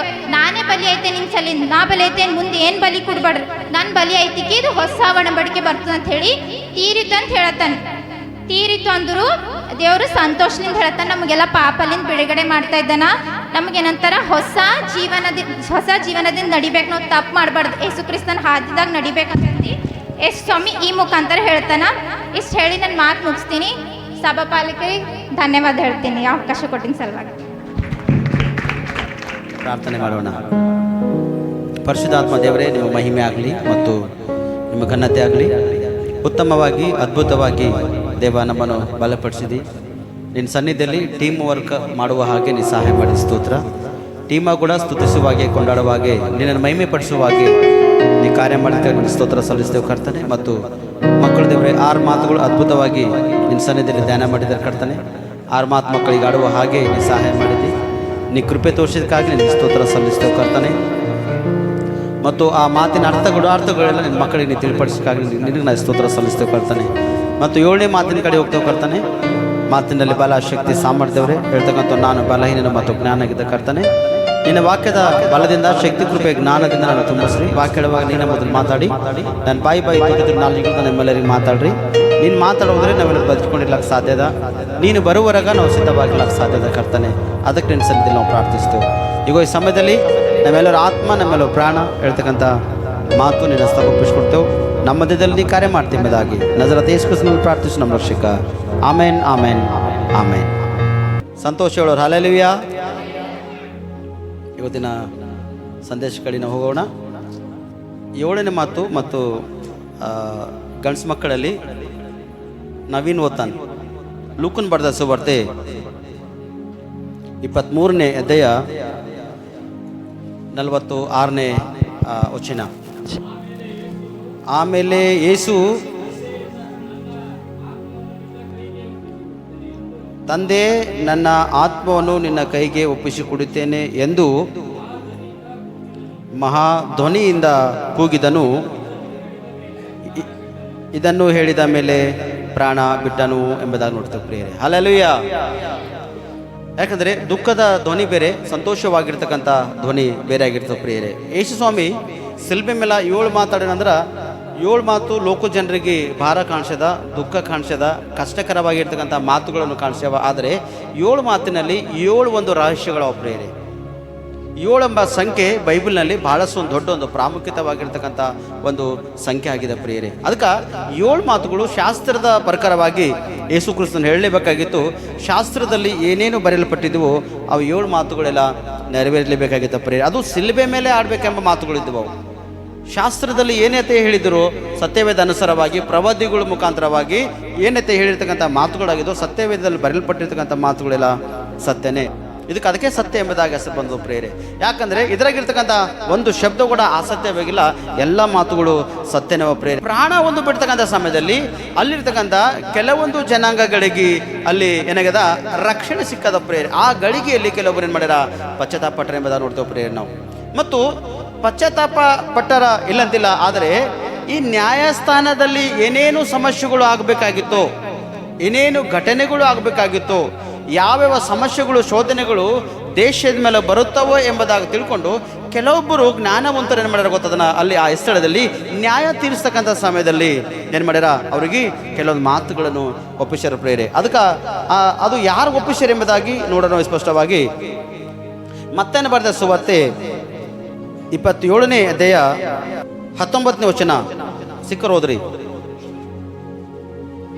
ಇದಲ್ಲದೆ ಅವನು ನ್ಯಾಯಸ್ಥಾನದಲ್ಲಿ ಕೂತಿರುವಾಗ ಅವನ ಹೆಂಡತಿಯು, ನೀನು ಆ ಸತ್ಪುರುಷನ ಗೊಡವೆಗೆ ಹೋಗಬೇಡ, ಅವನ ದೆಸೆಯಿಂದ ಈ ಹೊತ್ತು ಕನಸಿನಲ್ಲಿ ಬಹಳ ತೊಂದರೆ ಪಟ್ಟೆನು ಎಂದು ಅವನ ಬಳಿಗೆ ಹೇಳಿ ಕಳಿಸಿದಳು. ಯಾರಿಕಿ? ಪಿಲಾತನ ಒಂದು ಹೆಂಡತಿ, ಬೇರೆಲ್ಲ. ಪಿಲಾತನು ಅಲ್ಲಿ ನ್ಯಾಯ ತೀರಿಸುವುದಕ್ಕಾಗಿ ಹಣ ಆ ಸ್ಥಳದಲ್ಲಿ ಒಂದು ಕಡೆ ಯೇಸು ಕ್ರಿಸ್ತನ ಆ ಯೇಸು ಕ್ರಿಸ್ತಿದಂಥ ಈ ಸ್ಥಳದಲ್ಲಿ ಈ ಪಕ್ಕದಲ್ಲಿ ಪಿಲಾತು ಗುಡಹನ. ಈ ಪಿಲಾತು ಏನು ಮಾಡ್ತಾನೆ ಸ್ಪಷ್ಟವಾಗಿ ಅಲ್ಲಿ ನ್ಯಾಯ ತೀರಿಸ್ಲತನ. ಅಂದರೆ ನ್ಯಾಯ ತೀರಿಸುವಾಗ ಇನ್ನೇನರ ಇವನು ಬಾಯಿಲಿಂದ ಬೇರೆ ಮಾತುಗಳಿಂದ ನ್ಯಾಯ ತೀರಿಸ್ತಾನೇನೋ, ಅಥವಾ ಜನರು ಹೇಳಿರ್ತಕ್ಕಂಥ ಮಾತುಗಳಿಂದ ನ್ಯಾಯ ತೀರಿಸ್ತಾನೇನೋ. ಯಾಕಂದರೆ ಅನ್ಯಾಯಗಾರರು ಕೆಲವೊಂದು ಸರ್ತಿ ಒತ್ತಡ ಹಾಕ್ತಾರ. ಈ ಒತ್ತಡ ಅನುಸಾರವಾಗಿ ಜನರ ಮಾತನ್ನು ಕೇಳಿ ನ್ಯಾಯ ತೀರಿಸ್ತಾನೆ ಎಂಬುದಾಗಿ ಭಯ ಹಿಡಿದಳಾಗಲು ಪ್ರೇರೆ. ಅಂದರೆ ಪಿಲಾತನು ರಾಜನ, ಪಿಲಾತನು ಹೆಂಡತಿ ಮನೆಯಲ್ಲಿ ಪ್ರಾರ್ಥನೆ ಪೂರ್ಣ ಪ್ರೇರೆ. ಹಲ್ಲೆಲೂಯಾ. ಅರ್ಥ ಆಗ್ಲತ್ತ ಹೇಳಿ ಮಾತಾಡ್ತಾಗ್ಲತ್ತದ. ಪಿಲಾತನು ರಾಜ ಸ್ಥಾನದಲ್ಲನ, ಪಿಲಾತನ ಹೆಂಡತಿ ಮನೆಯಲ್ಲಿ ಪ್ರಾರ್ಥನೆ ಬಿರುಳ ಪ್ರೇರೆ. ಅದಕ್ಕೆ ನಾ ಪದೇ ಪದೇ ಹೇಳ್ತೆ, ಈ ಸ್ತ್ರೀ ಪ್ರಾರ್ಥನೆ ಬೈಬಲಲ್ಲಿ ಬಹಳಷ್ಟು ಒಂದು ಪ್ರಾಮುಖ್ಯತೆ ಇದೆ ಎಂಬುದಾಗಿ ಬಹಳಷ್ಟು ಸರ್ತಿ ಬಹಳಷ್ಟು ಕುಟುಂಬದಲ್ಲಿ ಹೇಳ್ತೆ. ಈ ಮಾತು ನಾನು ಎಚ್ಚರಿಸ್ತಕ್ಕಂಥನಾಗಿರ್ತೆ. ಯಾರ ಕುಟುಂಬದಲ್ಲಿ ಯಜಮಾನ ವಿಷಯವೇ ಕಷ್ಟ ಅನುಭವಿಸ್ಲತ್ತರ, ಅಮ್ಮ ನೀ ಪ್ರಾರ್ಥನೆ ಮಾಡಿ, ನಿನ್ನ ಪ್ರಾರ್ಥನೆ ಬೈಬಲಲ್ಲಿ ಭಾಳ ದೊಡ್ಡದು ಅಂತೇಳಿ ನಾ ಎಚ್ಚರಿಸ್ತಾ ಇರ್ತಕ್ಕಂಥ ಪ್ರೇರೆ. ನೋಡ್ರಿ, ಒಂದು ರಾಜ್ಯನ ಸ್ಥಾನಕ್ಕೆ ಯಜಮಾನ ಹೆಂಡತಿ ಮನೆಗೆ ಯಾವ ಸ್ಥಳದಲ್ಲಕಿ ಪ್ರಾರ್ಥನೆ ಮಾಡತ್ತಾಳ ಪ್ರಿಯರೇ. ಪ್ರಾರ್ಥನೆ ಪೂರ್ವಕವಾಗಿ ಆಕೆ ಹೇಳ ಒಳ್ಳೆಯ ಒಂದು ಭಯಭಕ್ತಿ ಹೇಳ, ದೇವರಲ್ಲಿ ಉನ್ನತ ಸ್ಥಾನ ಹೇಳಾಕಿ, ದೇವರಲ್ಲಿ ಕರುಣೆ ದಯ ಹೊಂದಿದವಳ ಆ ಸ್ತ್ರೀ ಪ್ರಾರ್ಥನೆ ಮಾಡತ್ತಾಳ. ಮನೆಯಲ್ಲಿ ಕುಂತು ಪ್ರಾರ್ಥನೆ ಮಾಡಿ ಮಲಗಿಕೊಂಡಾಗ ಕನಸಿನಲ್ಲಿ ಅನೇಕ ಒಂದು ಸಮಸ್ಯೆ ಎದುರ್ಕೊಂಡ ಪ್ರಿಯರೇ. ಅಂದರೆ ಒಂದು ದರ್ಶನ, ಕನಸಿನಲ್ಲಿ ಒಂದು ದರ್ಶನ ನೋಡೋಣ. ಆ ದರ್ಶನದಲ್ಲಿ ಸ್ಪಷ್ಟವಾಗಿ ಏನಾರ ನನ್ನ ಯಜಮಾನ ಅನ್ಯಾಯವಾಗಿ ನನ್ನ ನ್ಯಾಯ ತೀರಿಸ್ತಾನೇನೋ, ಅನ್ಯಾಯವಾಗಿ ಏನಾರ ಮಾತಾಡುತ್ತಾನೆ ಎಂಬುದಾಗಿ ತಿಳ್ಕೊಂಡು ಏನು ಮಾಡತ್ತಾಳ, ಒಂದು ಮನುಷ್ಯನಿಗೆ ಅಲ್ಲಿ ಕಳಿಸ್ತಾಳ ಪ್ರಿಯರೇ, ನನ್ನ ಯಜಮಾನ ಬಳಿಗೆ ಹೋಗು, ಈ ರೀತಿಯಾಗಿ ನನಗೆ ಹಿಂಗಾಗ್ಯದ ಮತ್ತು ಈ ಶಬ್ದಗಳೆಲ್ಲ ಅವನಿಗೆ ತಿಳಿಸು. ಯಾಕಂದರೆ ನಾ ಹೇಳಿರ್ತಕ್ಕಂಥ ಮಾತು ಅವ ಸಂಪೂರ್ಣವಾಗಿ ಕೇಳ್ತಾನ, ನಾ ಹೇಳ್ತಕ್ಕಂಥ ಮಾತು ಆತನು ಕೇಳ್ತಾನ, ನನಗೆ ಈ ಪ್ರಾಬ್ಲಮ್ಸ್ ಆಗ್ಯಾವ, ಈ ಸಮಸ್ಯೆ ಆಗ್ಯದ ನನಗೆ ಅಂಥೇಳಿ ಒಂದು ಲೆಟರ್ ಕೊಟ್ಟು ಯಜಮಾನ ಬಳಿ ಕಳಿಸ್ತಾಳ. ಅದೀಗ ಓದ್ತಾನೆ ಪ್ರಿಯ ಸ್ಪಷ್ಟ ಅವ ಓದಿ ತಿಳ್ಕೊತಾನ, ಅರ್ಥ ಮಾಡ್ಕೊತಾನ. ಕೆಲವೊಂದು ಯಜಮಾನ್ರಿಗೆ ಹೆಂಡತಿ ಏನಾರ ಗೈಡೆನ್ಸ್ ಕೊಟ್ಟಳು ಅಂದ್ರೆ ಅದು ಸಾಕಾಗಲ್ಲ ಪ್ರಿಯರಿಗೆ ಗೈಡೆನ್ಸ್. ಕೆಲವು ವಿಷಯದಲ್ಲಿ ಹೆಂಡತಿ ಯಾವುದೋ ಒಂದು ಮಾತಾಡಿದಾಗ ಕೆಲವರು ಕೈ ಅಂತ ಏಕ್ದಮ್ ಏನು ಮಾಡ್ತಾರೆ, ಹೆಂಡತಿ ಮೇಲೆ ಏಕ್ದಮ್ ರೈಸ್ ಆಗೋತಾರ ಪ್ರಿಯರೇ. ನಾನು ನಿಮ್ಮ ಸತ್ಯ ಹೇಳ್ತೆ, ಕೆಲವೊಂದು ಸರ್ತಿ ನಿಮಗೆ ಆಯ್ತಕ್ಕಂಥ ಸಮಸ್ಯೆಗಳು, ನಿಮಗೆ ಬರ್ತಕ್ಕಂಥ ಕಷ್ಟಗಳು, ನಿಮ್ಮಿಂದ ಬರ್ತಕ್ಕಂಥ ಕೆಲವೊಂದು ಅಸಮಾಧಾನವಾಗಿರ್ತಕ್ಕ ಆತ್ಮಗಳು ಅನೇಕ ಒಂದು ವಿಷಯದಲ್ಲಿ ಕಾರ್ಯ ಮಾಡ್ತಕ್ಕಂಥವಾಗಿರ್ತಾವ. ಒಂದು ಯಜಮಾನ ಆಗಿರ್ತಕ್ಕಂಥ ನೀನು, ಅಥವಾ ಒಂದು ತಾಯಿಗೆ ಮಗನಾಗಿರ್ತಕ್ಕಂಥ ನೀನು, ಅಥವಾ ಒಂದು ಹೆಂಡತಿಗೆ ಯಜಮಾನ ಆಗಿರ್ತಕ್ಕಂಥ, ಅಥವಾ ಕುಟುಂಬಕ್ಕೆ ಒಂದು ಹಿರಿಯ ಆಗಿರ್ತಕ್ಕಂಥ ನೀನು, ನಿನ್ನ ಕುಟುಂಬದಲ್ಲಿ ಕೆಲವೊಂದು ಗೈಡೆನ್ಸ್ ನೀನು ತೆಗೆದುಕೊಳ್ಳಬೇಕು. ನೀನು ತೆಗೆದುಕೊಂಡಾಗ ನಿನಗೆ ರಕ್ಷಣೆ ಅದ. ನೀನು ತೆಗೆದುಕೊಂಡಾಗ ನಿನ್ನ ಕುಟುಂಬಕ್ಕೆ ಒಂದು ಹಾನಿಕರವಾಗಿರ್ತಕ್ಕಂಥ ಆಸ್ಪದದಿಂದ ಬಿಡುಗಡೆ ಮಾಡೋದಕ್ಕೆ ಕರ್ತನಿಗೆ ಸಹಾಯ ಮಾಡ್ತಕ್ಕಂಥ ನಾನು ಯಾವುದೇ ನಿರ್ಧಾರ, ಒಂದೇ ನಿರ್ಧಾರ, ಆ ನಿರ್ಧಾರ ಕ್ರಿಸ್ತನ ಅನುಸಾರವಾಗಿರ್ತಕ್ಕಂಥ ನಿರ್ಧಾರ ಒಂದು ವೇಳೆ ಇತ್ತಂದ್ರೆ ಆ ನಿರ್ಧಾರವನ್ನು ಕೈಯಲ್ಲಿ ತೆಗೆದುಕೊಂಡು ಹಿಡ್ಕೊಂಡು ನೀವು ಮುಂದೆ ಓಡುವುದಕ್ಕಾಗಿ ನೀವು ಪ್ರಯಾಸ ಪಡಬೇಕು. ಯೇಸು ಕ್ರಿಸ್ತ ಮಹಾಧನಿಯಿಂದ ಕೂಗಿ ಪ್ರಾಣ ಬಿಟ್ಟನಾತನ. ಯಾಕೆ ಪ್ರಾಣ ಬಿಟ್ಟನಂದರೆ ನಿನಗಾಗಿ ನನಗಾಗಿ ರಕ್ಷಣೆ ಕೊಡುವುದಕ್ಕಾಗಿ, ನಿನಗಾಗಿ ನನಗಾಗಿ ರಕ್ಷಿಸಿ ತಿರುಗಿ ಆತನ ಸನ್ನಿಧಿಯಲ್ಲಿ ಸೇರಿಸುವುದಕ್ಕಾಗಿ ಆತನು ಮಹಾಧನಿಯಿಂದ ಕೂಗಿ ಪ್ರಾಣ ಬಿಟ್ಟನಾತನು. ಪ್ರಾಣ ಬಿಟ್ಟನಿಲ್ಲಂತಿಲ್ಲ, ಆ ಪ್ರಾಣ ಇವತ್ತು ನೀನೇ ಆಗಿದ್ದಿ, ಆ ಪ್ರಾಣ ನೀ ಆಗಿದ್ದಿ. ಆತನು ಪ್ರಾಣ ಬಿಟ್ಟಾಗ ಆಕಾಶದಿಂದ ಒಂದು ಹನಿ ನೀರು ಭೂಮಿಯಲ್ಲಿ ಬಿದ್ದಂದ್ರೆ ಪವಿತ್ರ ಆತ್ಮನು ಅವಾಗಿಂದ ಅವಾಗೇ ಇಲ್ಲಿ ಪ್ರಾಣ ಹೋಗ್ಯದ ಆಕಾಶದಿಂದ ಮತ್ತು ಪವಿತ್ರಾತ್ಮ ದೇವರೇನು ಮಾಡೋಣ ಭೂಲೋಕಕ್ಕೆ ಇಳಿದು ಬಂದನು ಪ್ರೇರಣೆ. ಅವಾಗೆ ಜಸ್ಟ್ ಈ ಸ್ವಾಮಿ ಮರಣ ಹೊಂದಿದಂಥ ಸ್ಥಳ ಸಮಯದಲ್ಲಿ ಸೂರ್ಯಗ್ರಹಣ ಇತ್ತಂತ ಪ್ರಿಯರೇ. ಏನಿತ್ತು ಗೊತ್ತು? ಸೂರ್ಯಗ್ರಹಣ ಇತ್ತು. ಆ ಸೂರ್ಯಗ್ರಹಣ ದಿನ ದೊಡ್ಡ ವ್ಯಕ್ತಿಗಳು ಮರಣ ಹೊಂದತಕ್ಕಂಥದ್ದು ಇತ್ತಂತ ಪ್ರಿಯರೇ. ದೊಡ್ಡ ವ್ಯಕ್ತಿಗಳು, ರಾಜರು, ಮಹಾರಾಜರು, ಹಿರಿಯರು, ದೊಡ್ಡ ದೊಡ್ಡ ಒಂದು ವ್ಯಕ್ತಿಗಳು ಅಂತ ಒಂದು ಸಮಯದಲ್ಲಿ ಪ್ರಾಣವನ್ನು ಬಿಡ್ತಾರಂತ ಪ್ರಿಯರೇ. ಅಂದರೆ ಅವ್ರ ಸಮಯ ಅಂತಿಮ ಆಗೋಯ್ತದು. ದಿನದಲ್ಲೇ ಕತ್ತಲಾಯ್ತಕ್ಕಂಥ ಸಮಯ, ದಿನದಲ್ಲೇ ಈ ಬೆಳಕನ್ನು ಕತ್ತಲಾಗಿ ಮಾರ್ಪಡ್ತಕ್ಕಂಥ ಸಮಯ ಅಂದರೆ ಅದೊಂದು ಸೂರ್ಯಗ್ರಹಣ. ಆ ದಿನ ಭಯಂಕರವಾಗಿರ್ತಕ್ಕಂಥ ಒಂದು ಗ್ರಹಣ ಇತ್ತಂತ. ಆ ಗ್ರಹಣದಿಂದ ಈ ಸ್ವಾಮಿ ಪ್ರಾಣ ಬಿಟ್ಟನ ಪ್ರಿಯರೇ. ಆದರೆ ನಾ ಹೇಳ್ತಂದ್ರೆ ಒಂದು ಸೈಡು ಪೂರ ಟೋಟಲ್ ಆ ದೇಶವೆಲ್ಲ ಕತ್ತಲಾದಾಗ ಬಂಡೆಗಳನ್ನು ಸೀಳು ಹೋಗಂತ ಪ್ರಿಯರೇ. ಯೆರೂಸಲೇಮ್ ಗುಡಿ ಸೀಳು ಹೋಗಿ ಅರ್ಧ ಭಾಗ ಹೋಗೋದಂತ. ಕೆಳಗ ಭಕ್ತರು ಅಂದರೆ ಯೇಸು ಸ್ವಾಮಿಗೆ ನಂಬಿಗಸ್ತರು, ಭಯಭಕ್ತಿಯುಳ್ಳಂಥ ಜನ ಸತ್ತೋದವರು ಕೆಲವೊಬ್ಬರು ಎದ್ದರೆಂಬುದಾಗಿ ಸ್ಪಷ್ಟವಾಗಿ ಹೇಳ್ತಾನೆ ಪ್ರಿಯರೇ. ಮತ್ತೆ ಜೀವಿತ ಆಗಿದ್ದಾರೆ. ಯೆರೂಸಲೇಮ್ ಗೋಡೆಯನ್ನು ಸೀಳು ಹೋಗೋದಂತ ಪ್ರಿಯರೇ. ಎಷ್ಟು ಭಯಂಕರವಾಗಿರ್ತಕ್ಕಂಥ ಸ್ಥಿತಿ, ಎಷ್ಟು ಭಯಂಕರವಾಗಿರ್ತಕ್ಕಂಥ ಒಂದು ಪರಿಸ್ಥಿತಿ. ಆದರೆ ನೀನು ನಾನು ಮಾಡಿದ ಒಂದು ಪಾಪವೇ ಅಷ್ಟು ಘೋರವಾಗಿದೆ ಪ್ರಿಯರೇ. ಯಾಕಂದರೆ ಪರಿಶುದ್ಧವಾಗಿರ್ತಕ್ಕಂಥ ರಕ್ತ ಭೂಮಿ ಬೇಕಾಗಿತ್ತು. ಮನುಷ್ಯನ ಪಾಪವನ್ನು ತೊಳೆದಕ್ಕಾಗಿ ಹೋರಿಗಳ ರಕ್ತಗಳಿಂದ ಏನು ಮಾಡ್ತಿದ್ರು, ಆ ದಿನದಲ್ಲಿ ಆ ಹರಿಕೆಗಳನ್ನು ಮಾಡಿ, ಹೋಮ ಮಾಡಿ, ಬಲಿಯಗಳನ್ನು ಕೊಟ್ಟು ಏನು ಮಾಡ್ತಿದ್ರು, ಮನುಷ್ಯನ ಆ ಪಾಪಗಳನ್ನು ಕ್ಷಮೆಪಣೆ ಆಗುವುದಕ್ಕಾಗಿ, ಅಥವಾ ಇಷ್ಟು ಹಣವನ್ನು ಕೊಟ್ಟು ಅಥವಾ ಹೋರಿಗಳನ್ನು ಕೊಟ್ಟು ಏನು ಮಾಡ್ತಿದ್ರು, ಪಾಪ ಕ್ಷಮೆಪಣೆ ಆಯ್ತು ಎಂಬುದಾಗಿ ನೋಡ್ತೇವೆ. ಒಬ್ಬನು ಸ್ಪಷ್ಟವಾಗಿ ತನ್ನ ಮಕ್ಕಳಿಗೋಸ್ಕರ ಪ್ರಾರ್ಥನೆ ಮಾಡ್ತಾನೆ. ಎಲ್ಲಿ ರಾತ್ರಿ ಒಂದು ವೇಳೆ ನನ್ನ ಮಕ್ಕಳು ಪಾಪ ಮಾಡ್ಯಾರೇನೋ ಅಂತ ತಿಳ್ಕೊಂಡು ಪ್ರತಿದಿನ ಆತನ ಹೋಮ ಮಾಡ್ತೀನಂತ. ಹೋರಿಗಳ ರಕ್ತ ಹೊಲೆ ಆಗಬೇಕೆಂಬುದಾಗಿ ಯೆಶಾಯ ಪ್ರವಾದಿ ಸ್ಪಷ್ಟವಾಗಿ ಹೇಳ್ತಾನೆ. ನಿಮ್ಮ ಕೈಗಳು ರಕ್ತದಿಂದ ತುಂಬೋಗಿದೆ, ನಿಮ್ಮನ್ನು ತೊಳೆದುಕೊಳ್ಳಿ, ಶುದ್ಧಿ ಮಾಡಿಕೊಳ್ಳಿರಿ ಎಂಬುದಾಗಿ ಹೇಳ್ತಾನೆ ಪ್ರಿಯರೇ. ಅದಕ್ಕೆ ಈ ಹೋರಿಗಳ ರಕ್ತ ಅಶುದ್ಧವಾಗಿದ್ದ ಕಾರಣ ಅಲ್ಲಿ ಸ್ಪಷ್ಟವಾಗಿ ಶುದ್ಧವಾಗಿರ್ತಕ್ಕಂಥದ್ದು, ಪರಿಶುದ್ಧವಾಗಿರ್ತಕ್ಕಂಥದ್ದು ರಕ್ತ ಬೇಕಾಗಿತ್ತು. ಅದಕ್ಕೆ ಈ ಪರಿಶುದ್ಧವಾಗಿರ್ತಕ್ಕಂಥ ರಕ್ತ ಯಾರ್ದು? ಯೇಸು ಕ್ರಿಸ್ತನ ರಕ್ತನೇ ಒಂದು ಪರಿಶುದ್ಧವಾಗಿತ್ತು ಪ್ರಿಯರೇ.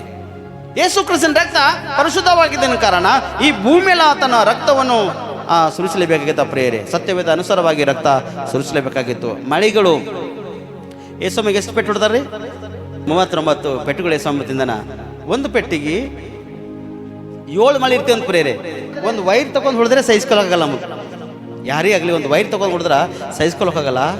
ಆ ಶಬ್ಕ ಅಂದರೆ ಅದಕ್ಕೆ 7 ಮಳಿಗಳು ಒಂದು ಹಿಂಗೆ ಹೊಡೆದ್ರ 7 ಹಿಂಗೆ ಮ್ಯಾಲ್ ಪೆಟ್ಟು ಬಿತ್ತಂದ್ರೆ 7 ಜಗಿಲ್ ಮಾಂಸ ಹರ್ಕೊಂಡ್ ಬಂದದ ಪ್ರಿಯವಾಗಿ. 39 ಪೆಟ್ಟಿಗೆ ಎಷ್ಟು ಜಗಿಲ್ ಹರಿದೋಗಿರ್ಬೋದು ಮಾಂಸ? 39 ಪೆಟ್ಟಿನಲ್ಲಿ ಎಷ್ಟು ಜಗಿಲ್ ಮಾಂಸ ಹರಿದೋಗಿರ್ಬೋದು?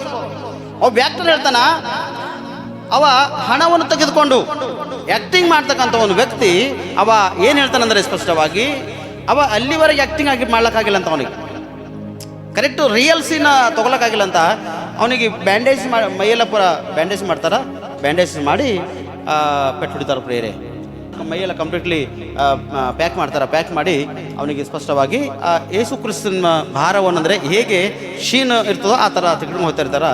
ತಿಳ್ಕೊಂಡ ಕರೆಕ್ಟ್ ಆ್ಯಕ್ಟಿಂಗ್ ಬರ್ಲತ್ತಿಲ್ಲ, ಅವ ಎಷ್ಟು ಇದು ಮಾಡತ್ತಾನೆ, ಪ್ರೆಸ್ ಪಡ್ತಾನೆ, ಕರೆಕ್ಟ್ ಆಗ್ಲತ್ತಿಲ್ಲ.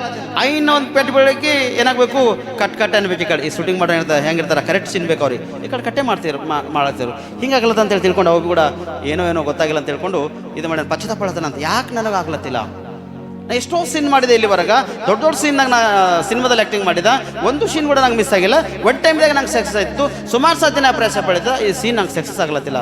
ಒಂದು ವೇಳೆ ನಿಜವಾದ ದೇವರು ಆ್ಯಕ್ಟಿಂಗ್ ಮಾಡ್ಲತ್ತೆ ಅಂದ್ರೆ ನಾನ್ಗಿನ ಏನಾರ ನಾನು ಒಳಗೆ ಅದೇನೋ ಅಂತ ಕೆಲವು ಮಾತು ತಿಳ್ಕೊಂಡು ಪಶ್ಚಾತ್ತಾಪಡನಂತ ಪಶ್ಚಾತ್ತಾಪಟ್ಟು ಮತ್ತು ಅವನಿಗೆ ಪ್ಲಾಸ್ಟಿಕ್ ಸರ್ಜರಿ ಪೂರ ಕಂಪ್ಲೀಟ್ ಬಾಡಿ ಎಲ್ಲ ಕಂಪ್ಲೀಟ್ಲಿ ಪ್ಲಾಸ್ಟಿಕ್ದು ಇದು ಮಾಡಿ ಹಚ್ಚ ತಕ್ಷಣ ಅಲ್ಲಿ ಏನಾಗ್ಯದ, ಆ ಪ್ಲಾಸ್ಟಿಕ್ ಇದ್ದರೂ ಕೂಡ ಅವ್ನ ಮಾಂಸಕ್ಕೆ ಹೋಗಿ ಹೊರದೊಂದು ಪ್ರೇರೇಪೇಟ್.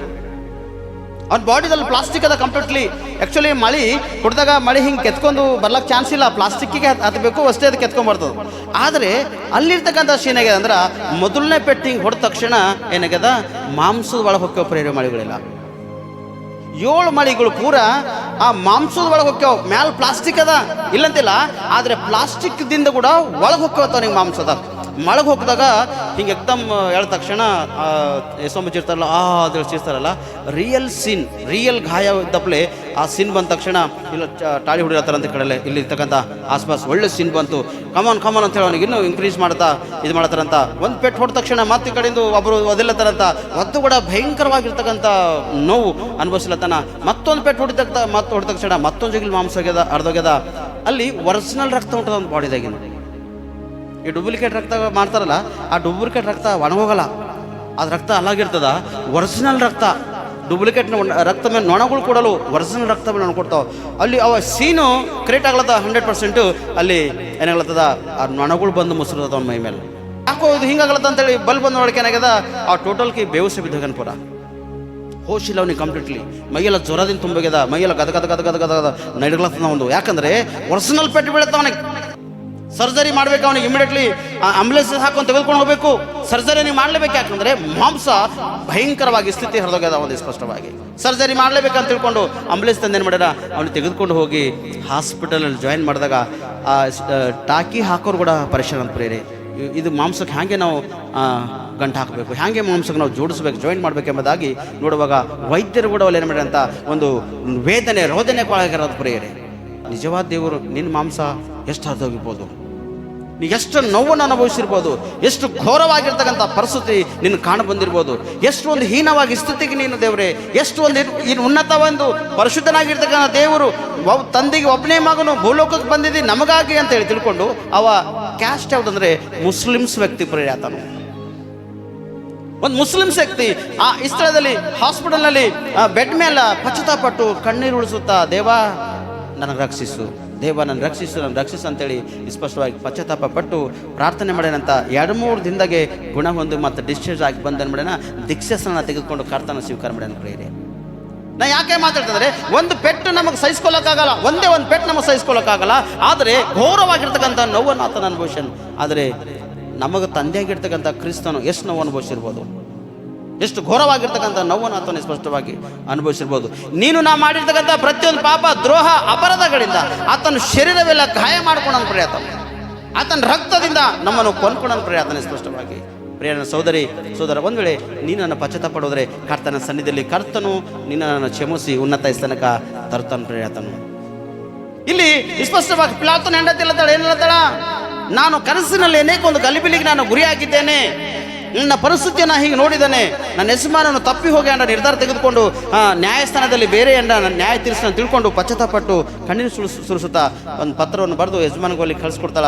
ಯಜಮಾನನ ಬಳಿಗೆ ಕಳಿಸ್ಕೊಟ್ಟಾಗ ಅಲ್ಲಿ ಸ್ಪಷ್ಟವಾಗಿ ತೆಗೆದುಕೊಂಡು ಪತ್ರವನ್ನು ತೆಗೆದುಕೊಂಡು ಓದಿ ಅಷ್ಟನುಸಾರವಾಗಿ ಆತನು ಸೈಲೆಂಟ್ ಆಗೋತಾನೆ. ಪ್ರೇರೆ ಜನರೆಲ್ಲ ಅಂತಾರಲ್ಲಿ ಸ್ಪಷ್ಟವಾಗಿ, ನೀನು ಹೇಳೋದು ಹೇಳು, ಅದ್ರ ಪಾಪ ಏನದ ಏನದ ನಾವು ನೋಡ್ಕೋತೇವೆ, ನಮ್ಮ ಮಕ್ಕಳು ನೋಡ್ಕೋತಾರೆ, ನಮ್ಮ ಹೆಂಡತಿ ಮೇಲೆ ಬರ್ತಾನೆ, ನಮ್ಮ ಮಕ್ಕಳ ಮೇಲೆ ಬರ್ತಾನೆ ಅಂತ ಏನು ಅನ್ಕೊಂಡ್ರ ಆ ಪಿತೃಗಳು ಅದೇ ಒಂದು ಪಾಪ ಇಲ್ಲಿವರೆಗೆ ನಾವು ಅನುಭವಿಸ್ತಕ್ಕಂಥರಾಗಿದ್ದೇವೆ. ಪ್ರೇರೆ ಮೊದಲೇ ಆ ದಿನ ಒಂದು ಪಶ್ಚಾತ್ತಾಪ ಹೃದಯ ಆ ಜನರ ಒಳಗೆ ಬರ್ತಿತ್ತಂದ್ರೆ ಎಷ್ಟೋ ಉತ್ತಮವಾಗಿರ್ತಿತ್ತು, ಅದ್ಭುತವಾಗಿರ್ತದೆ. ಪ್ರೇರೆ ಮತ್ತು ಇಲ್ಲಿ ಇಸ್ಕಾರಿಯೋತನ ಕೂಡ ಏನು ಮಾಡೋಣ, ಯೇಸುವಿಗೆ ಒಪ್ಪಿಸುವಾಗ ಯಾವ ರೀತಿ ಒಪ್ಪಿಸೋಣ ಒಂದು ಸರ್ತಿ ನಾವು ನೋಡೋಣ. ಪ್ರೇರೆ ಅದೇ ಮತ್ತೆ ವರ್ಷ 26ನೇ ಅಧ್ಯಾಯ 48-49 ವಚನ. ಇದಲ್ಲದೆ ಆತನನ್ನು ಹಿಡುಕೊಡುವವನು ಅವರಿಗೆ, ನಾನು ಯಾರಿಗೆ ಮುದ್ದಿಡುತ್ತೇನೋ ಅವನೇ ಆತನು, ಅವನನ್ನು ಹಿಡೀರಿ ಗುರುತು ಹೇಳಿ ಕೊಟ್ಟನು. ಕೂಡಲೇ ಅವನು ಯೇಸುವಿನ ಬಳಿಗೆ ಹೋಗಿ, ಗುರುವೇ ನಮಸ್ಕಾರ ಎಂದು ಹೇಳಿ ಆತನಿಗೆ ಮುದ್ದಿಟ್ಟನು. 50ನೇದು. ಯೇಸು ಅವನಿಗೆ, ಗೆಳೆಯನೇ, ನೀನು ಬಂದ ಕೆಲಸವು ಇದೆಯೋ ಅಂತ ಕೇಳ್ತಾನೆ. ಪ್ರಿಯರೇ ಏನು ಮಾಡೋಣ, ಇಸ್ಕಾರಿಯೋತನ ಏನು ಮಾಡೋಣ, ಯೇಸು ಸ್ವಾಮಿಗೆ ಹಿಡಿದುಕೊಡೋದ ಮುಂಚಿತವಾಗಿ ಅಲ್ಲಿರ್ತಕ್ಕಂಥ ಜನರಿಗೆ ಸ್ಪಷ್ಟವಾಗಿ ಇಸ್ಕಾರಿಯೋತನು ಹೇಳತಾನಲ್ಲ, ನಾನು ಯಾರಿಗೆ ಮುದ್ದಿಡುತ್ತೇನೋ ಅವನನ್ನು ಹಿಡೀರಿ ಎಂಬುದಾಗಿ ಹೇಳ್ತಾನೆ. ಪ್ರೇರೆ ಅಂದರೆ ಈ 12 ಮಂದಿ ಶಿಷ್ಯರು ಕೂಡ ಯೇಸ್ವಾಮಿ ಶಿಷ್ಯರು ಎಲ್ಲರೂ ಒಂದೇ ಥರ ಇರ್ತಾರಂತ. ಪ್ರೇರೆ ಯೇಸ್ವಾಮಿ ಒಂದೇ ಥರ ಇರ್ತಾರೆ, ಯೇಸ್ವಾಮಿ ಜೊತೆ ಇರ್ತಕ್ಕಂಥ 12 ಮಂದಿ ಶಿಷ್ಯರು ಕೂಡ ಒಂದೇ ಥರ ಇರ್ತಾರೆ. 12 ಮಂದಿದಾಗ ಒಬ್ಬ ಶಿಷ್ಯ ಬೇರೆ ಆಗ್ಯಾನ. ಮತ್ತು ಪ್ರಾರ್ಥನೆ ಮಾಡ್ಲಿಕ್ಕೆ ಹೋದಾಗ ಯೇಸ್ವಾಮಿ ಇಬ್ಬರಿಗೆ ಜೊತೆಗಾರನ ತೆಗೆದುಕೊಂಡು ಹೋಗ್ಯಾನ.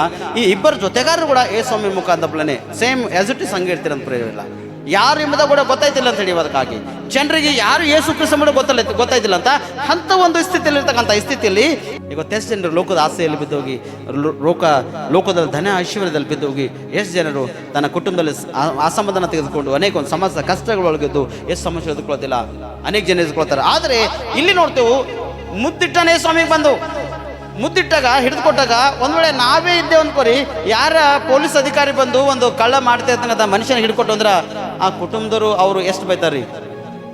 ಪೊಲೀಸ್ ಎದುರಾಗೆ ಅಂತಾರೆ ಅವರಿಗೆ, ನಾವು ಹೊರಗೆ ಬಂದ ಅನ್ಕೋ ನಿನಗೆ ಪೈಲೇ ಹಾಕಾಕ್ತಾನ ನೋಡ ಅಂತ ನಾವು ಪೊಲೀಸ್ ಎದುರಾಗೆ ಅಂತಾನೆ. ಅವ್ರ ಕುಟುಂಬದಲ್ಲ ಶಪಿಸ್ತಾರ, ಬಟ್ ಮುರಿತ ಅದು ಇದು ಏನೇನೋ ಹೇಳ್ಕೊಂಡು ಕುಟುಂಬದಲ್ಲ ಶಪಿಸ್ತಾರ. ಆದರೆ ಯೇಸ್ವಾಮಿ ಏನಂತಾನೆ ಗೊತ್ತದನ, ಇಲ್ಲಿ ಗೆಳೆಯನೇ ನೀನು ಬಂದ ಕೆಲಸ ಇದೆಯೋ. ಎಷ್ಟು ಪ್ರೀತಿ ಯೇಸ್ವಾಮಿ, ಮರಣಕ ಯೇಸು ಕ್ರಿಸ್ತನಿಗೆ ಒಪ್ಪಿಸೇನ ಇಸ್ಕಾರಿಯೋತನು ಮರಣಕ್ಕೆ ಒಪ್ಪಿಸಿದ ಕೂಡ ಯೇಸ್ವಾಮಿ ಒಂದೇ ಮಾತಾಡ್ತಾನೆ, ಗೆಳೆಯನೇ ನೀನು ಬಂದ ಕೆಲಸ ಇದೆಯೋ. ಇವತ್ತು ನಿನ್ನ ಕೂಡ ಒಂದು ಕ್ವಶನ್ ಆಗಿ ದೇವ್ರು ಮಾತಾಡ್ತಾನೆ, ಗೆಳೆಯನೇ, ನನ್ನ ಮಗಳೇ, ನನ್ನ ಮಗನೇ ಎಂಬುದಾಗಿ, ನನ್ನ ತಂಗಿ ಅಕ್ಕ ಎಂಬುದಾಗಿ, ನನ್ನ ತಾಯಿ ಎಂಬುದಾಗಿ ನಿನ್ನ ಕೂಡ ಒಂದು ಕ್ವಶನ್ ಹಾಕಿ ಯೇಸ್ವಾಮಿ ಮಾತಾಡ್ತಾನ. ಇವತ್ತು ನಿನ್ನ ಜೀವಿತ ಏನದ, ಅವ ಮುದ್ದಿಟ್ಟು ಹಿಡ್ಕೊಳತಾನ, ನಾವು ಮುದ್ದಿಡಲ್ಲೇ ಹಿಡ್ಕೊಳತ್ತೇವೆ ಸ್ವಾಮಿಗೆ.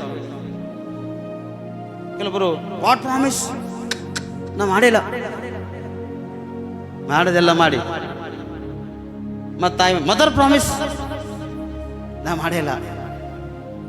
ಸತ್ತರು ತಾಯಿ ಸತ್ತೋಗ್ಬೇಕು ಪರವಾಗಿಲ್ಲ, ತಂದೆ ಸತ್ತರು ಪರವಾಗಿಲ್ಲ. ಕೆಲವರು ಮಾಡಲಂತ ಪಾಪ ಮಾಡಿ ಹೆಂಡತಿ ಮೇಲೆ ತಲೆ ಮೇಲೆ ಕೈ ಇಡ್ತಾರ. ನಾ 100% ಕಾಣಿ ಪರಮಾಣ ಮಾಡತ್ತೇನೆ ನೋಡ, ಇದು ಮಾಡೇ ಇಲ್ಲ. ಹೆಂಡತಿ ಮೇಲೆ ಮಕ್ಕಳು ಹಿಡ್ಕೊಂತಾರೆ 100% ಇದು ನಾ ಮಾಡೇ ಇಲ್ಲ. ಮಾಡಿಲ್ಲ ಎಂಬುದಾಗಿ ನಾವು ಒಪ್ಕೋತೇವೆ. ಮಾಡಿಲ್ಲ ಎಂಬುದಾಗ ಮಾಡದಂಥ ದ್ರೋಹ ಅಪರಾಧ ಪಾಪಗಳು ಮಾಡಿರ್ತೇವೆ, ಮಾಡದಂಥ ಕಾರ್ಯಕ್ರಿಯೆಗಳೆಲ್ಲ ಮಾಡಿ ನಾವು ಮಾಡಿಲ್ಲ ಎಂಬುದಾಗಿ ಒಂದು ಆಣೆ ಪ್ರಮಾಣ ಮಾಡ್ತಕ್ಕಂಥವರಾಗಿದ್ದೆವು. ಮತ್ತು ಶಾಪ ಯಾರು ಅನುಭವಿಸ್ಬೇಕು, ಅದು ಯಾರು ಅನುಭವಿಸ್ಬೇಕು? ಹೇಳಿರ್ತಕ್ಕಂಥ ನಾವು ಆಣೆ ಪ್ರಮಾಣ ಮಾಡಿರ್ತಕ್ಕಂಥ ನಾವೇ ಅದರ ಬರ್ತಕ್ಕಂಥ ಶಾಪ ಅಪರಾಧಗಳನ್ನು ಅನುಭವಿಸಬೇಕು. ಮಗ ಅಸ್ವಸ್ಥತೆ ಹಾಸ್ಪಿಟಲ್ಗೆ ಬಿದ್ದೋಯ್ತದ, ಆ ಮಗುವಿಗೆ ಹಾಸ್ಪಿಟಲ್ ತಂದು ಮನೆಗೆ ಇಕ್ಕದ ಕ್ಷಣಕ್ಕೆ ಮತ್ತೆ ಥೋಡೆ ದಿನದಾಗ ಹೆಂಡತಿ ಬಿಮಾರ್ ಬಿದ್ದೈತಾಳೆ ಹಾಸ್ಪಿಟಲ್ದಾಗ. ಮತ್ತು ಹೆಂಡತಿಗೆ ಹಚ್ಚಬೇಕೆ ಹೋಯ್ತು ರೊಕ್ಕ ರೂಪಾಯಿ ಎಲ್ಲ. ಮತ್ತು ಥೋಡೆ ದಿನದಾಗ ಮತ್ತೊಂದು ಪ್ರಾಬ್ಲಮ್ ಬರ್ತದೆ. ಮಗನು ಮಗಳು ಮತ್ತೇನೋ ಒಂದು ಎಜುಕೇಷನ್ಗೆ ಅಡ್ಮಿಷನ್ ಮಾಡ್ತಾರೆ. ಆ ಎಜುಕೇಷನ್ ಅಡ್ಮಿಷನ್ ಅರ್ಧ ಮುರ್ದನೇ ಇರ್ತದೆ. ಅರ್ಧ ಮುರ್ದಾಗೆ ಆ ಮಗಳಿಗೆ ಏನೋ ಒಂದು ಅನ್ಎಕ್ಸ್ಪೆಕ್ಟೆಡ್ ಆಗಿ ಏನೋ ಒಂದು ಸಮಸ್ಯೆ ಬಂದು ನೆಲಕ್ಕೆ ಬಿದ್ದಿರ್ತಾಳೆ. ಆ ಸಮಸ್ಯೆಗಾಗಿ ಮತ್ತೆ ಮಗಳಿಗೆ ಹಾಸ್ಪಿಟಲ್ ತಗೊಂಡಿರ್ಬೇಕು. ಪಾಪವು ಕೊಡುವ ಸಂಬಳ ಮರಣ, ಅದು 100% ಅದೆಲ್ಲ ಅಂತಿಲ್ಲ. ಆದರೆ ಯೇಸು ಸ್ವಾಮಿ ತೋರಿಸಿರ್ತಕ್ಕಂಥ ಪ್ರೀತಿ ಎಷ್ಟು ದೊಡ್ಡದಾಗ ಗೊತ್ತದನ, ಗೆಳೆಯನೇ ನೀನು ಬಂದಂಥ ಕೆಲಸ ಇದೆಯೋ ಎಂಬುದಾಗಿ ಹೇಳಿ ಅವನಿಗೆ ಪ್ರೀತಿ ಮಾಡತಾನ ಪ್ರಿಯರೇ. ಪೇತ್ರನ ಕದ ಕತ್ತಿತ್ತು ಹಿಡಿಲಕ್ಕೆ ಬಂದವನಿಗೆ ಕಚ್ಚಂತ ಹೊಡೆದು ಕಿವಿ ಹಾರಿಸಿಕ. ಯಾಕಂದ್ರೆ ನಾವು ಆ ಮನುಷ್ಯನ ಹಾಕಿದ್ದೇನೆ ಅಂತ ಹಮೇಶ ಅನುಬಲ ಇರ್ತದಂತ ಬ್ಯಾಗಿನಾಗ ಇಕ್ಕೊಂಡೆ ಹೇಳ್ತೀನಿ ನಾವು. ಟಪ್ಪಂತ ತೆಗೆದಾನೆ ಹೊಡೆದ ನಾನು ಕಿವಿ ಹರಿದೋಗ್ಯದ. ಕಿವಿ ಹರಿದೋಗ ತಕ್ಷಣ ಸ್ವಾಮಿ ಆ ಕಿವಿ ತೆಗೆದುಕೊಂಡು ಏನು ಮಾಡಿ ಅವನಿಗೆ ಕಿವಿಗೆ ಹಚ್ಚನ ಪ್ರಿಯರಿ. ಇಲ್ಲಿ ಹಚ್ಚ ತಕ್ಷಣ ಉಪಶಮನ ಹೊಂದನ ತಾನು. ಅವಾಗ ರಕ್ತ ಹರಿದು ನಿಂತೋಗ್ಯದ, ಈ ಕಿವಿ ಜಾಯಿಂಟ್ ಆಗ್ಯದ. ಆ ಪಶ್ಚಾತ್ತಾಪಟ್ಟ ನಿಜವಾಗಿರ್ತಕ್ಕಂಥ ಸರ್ವಶಕ್ತನನ್ನು ನಾವು ಹಿಡಿದುಕೊಟ್ಟೇವಲ್ಲ, ನಾವು ಹಿಡ್ಕೊಂಡು ಸೆಳ್ಕೊಂಡು ಹೋಗ್ಲಕ್ಕೆ ಬಂದೇವಲ್ಲ, ನಾವು ಎಳೆದುಕೊಂಡು ಬಂದು ಹೋಗ್ಲತ್ತೇವಲ್ಲ ಎಂಬುದಾಗಿ ತಿಳ್ಕೊಂಡು ಏನು ಮಾಡ್ತಾನ, ಅಲ್ಲೇ ಅದೇ ಈ ಸ್ಥಳದಲ್ಲಿ ಆತನು ಪಶ್ಚಾತ್ತಾಪಡೋಣ ಪ್ರಿಯರೇ. ಅದೇ ಈ ಸ್ಥಳದಲ್ಲಿ ದೇವರನ್ನು ಕಂಡುಕೊಂಡನೆಂಬುದಾಗಿ ನೋಡ್ತೇವೆ. ಅದೇ ಒಂದು ಸ್ಥಳದಲ್ಲಿ ದೇವರಿಗೆ ಮಹಿಮೆ ಪಡಿಸನೆ ಎಂಬುದಾಗಿ ನಾವು ಕೇಳ್ಕೊಳ್ತೇವೆ. ಅದೇ ಒಂದು ಸ್ಥಳದಲ್ಲಿ ಆತನು ಎಲ್ಲ ಜನರನ್ನು ಬಿಟ್ಟು ದೂರ ಹೋಗ್ಯಾನಂತ ಪ್ರಿಯರೇ. ದೂರ ಪಶ್ಚಾತ್ತಾಪಡೋಕೆ ಸ್ಟಾರ್ಟ್ ಮಾಡ್ಯಾನಂತವ. ಅಯ್ಯೋ ಸರ್ವಶಕ್ತನಿಗೆ ಇಷ್ಟು ಒಂದು ಕಿವಿ ತಂದಿಗೆ ಹಚ್ಚೇನಂದ್ಮೇಲೆ ರಕ್ತ ಇಲ್ಲ ಏನಿಲ್ಲ, ಆ್ಯಸ್ ಇಟ್ ಇಸ್ ನಾನು ಕಿವಿ ಕುಂತಲ್ಲ ಎಂಬುದಾಗಿ ಹಿಂಗೆಲ್ಲ ಎಳ್ಕೊಂಡು ನೋಡಿ ಏನು ಮಾಡ್ತಾನಂತ ಪಶ್ಚಾತ್ತಾಪ. ಅಂದರೆ ನಿಜವಾಗಿರ್ತಕ್ಕಂಥ ಸರ್ವಶಕ್ತನು ನಾವು ಅಪರಾಧಕ್ಕೆ ನಾವು ಒಪ್ಪಿಸ್ತೇವಲ್ಲ, ನಮ್ಮ ದ್ರೋಹ ಅಪರಾಧಗಳು ಆತನ ನಾವು ಒಪ್ಪಿಸಿಕೊಟ್ಟೇವಲ್ಲ ಎಂಬುದಾಗಿ ಪಶ್ಚಾತ್ತಾಪ ಪಡ್ತಾನಂತ ಪ್ರೇಯರಲ್ಲಿ ಸ್ಪಷ್ಟವಾಗಿ ಆತನು. ಮತ್ತು ತಿರುಗಿ ನಾವು ನೋಡ್ತೇವೆ ಸ್ಪಷ್ಟವಾಗಿ ಅದೇ ಲೂಕನ್ ಬರೆದ ಸುವಾರ್ತೆಯಲ್ಲಿ 23:47 ಶತಾಧಿಪತಿಯು ನಡೆದ ಸಂಗತಿಯನ್ನು ನೋಡಿ ಈ ಮನುಷ್ಯನು ಸತ್ಪುರುಷನೇ ನಿಜ ಎಂದು ದೇವರನ್ನು ಕೊಂಡಾಡಿದನು. ಯಾರಿದನು? ಹಲ್ಲೆಲೂಯಾ. ಯಾರು ಇದು? ಅಲ್ಲಿರ್ತಕ್ಕಂಥ ಶತಾಧಿಪತಿ ಕೂಡ ನಡೆದಂಥ ಸಂಗತಿಯನ್ನು ನೋಡಿ ಏನು ಮಾಡ್ತಾನ ಆತನು? ಪಶ್ಚಾತ್ತಾಪಡ್ತಾನ ಪ್ರಿಯರೇ. ನಡೆದಿರ್ತಕ್ಕಂಥ ಕಾರ್ಯ ಯೇಸು ಕ್ರಿಸ್ತನಿಗೆ ಆಗಿರ್ತಕ್ಕಂಥ ಗಾಯಗಳು ಆತನ ಪ್ರಾಣವನ್ನು ಬಿಟ್ಟ ಮೇಲೆ ಅಲ್ಲಿ ಅದನ್ನು ನೋಡಿ ಪಶ್ಚಾತ್ತಾಪ ಪಟ್ಟು ಅದೇ ಈ ಸ್ಥಳದಲ್ಲಿ ಯೇಸುವಿನ ಮೇಲೆ ಸಿಲ್ವೆ ಮೇಲಿನ ಬಾಜಿಗೊಂದು ಸ್ಥಳದೊಳಗೆ ಮೊಳಕಾಲೂರಿ ಆಕಾಶ ಕಡೆ ಕೈಗಳೆತ್ತಿ ಕಣ್ಣಿಂದ ಸುರಿಸುತ್ತಾ ಅಲ್ಲೇನು ಮಾಡ್ತಾನ ಶತಾಧಿಪತಿ ಪಶ್ಚಾತ್ತಾಪ ಪಡ್ತಾನ, ದೇವರಿಗೆ ಕೊಂಡಾಡತಾನ ಪ್ರೇರೆ. ಅಯ್ಯೋ ಸತ್ಪುರುಷನೇ ನಿಜ, ಒಳ್ಳೆ ಒಂದು ವ್ಯಕ್ತಿ, ಒಳ್ಳೆ ಒಂದು ದೇವರಿಗೆ ನಮ್ಮ ಪಾಪ ಅಪರಾಧ ದೇಶದಿಂದ ಆತನಿಗೆ ಗಾಯವಾಯಿತು, ಪ್ರಾಣ ಬಿಟ್ಟನಲ್ಲ ಎಂಬುದಾಗಿ ತಿಳ್ಕೊಂಡು ಏಕಾಗದಂದ್ರೆ ಪ್ರಾಣ ಬಿಟ್ಟ ತಕ್ಷಣ ದೊಡ್ಡ ಒಂದು ಭೂಕಂಪ ಆಗದು.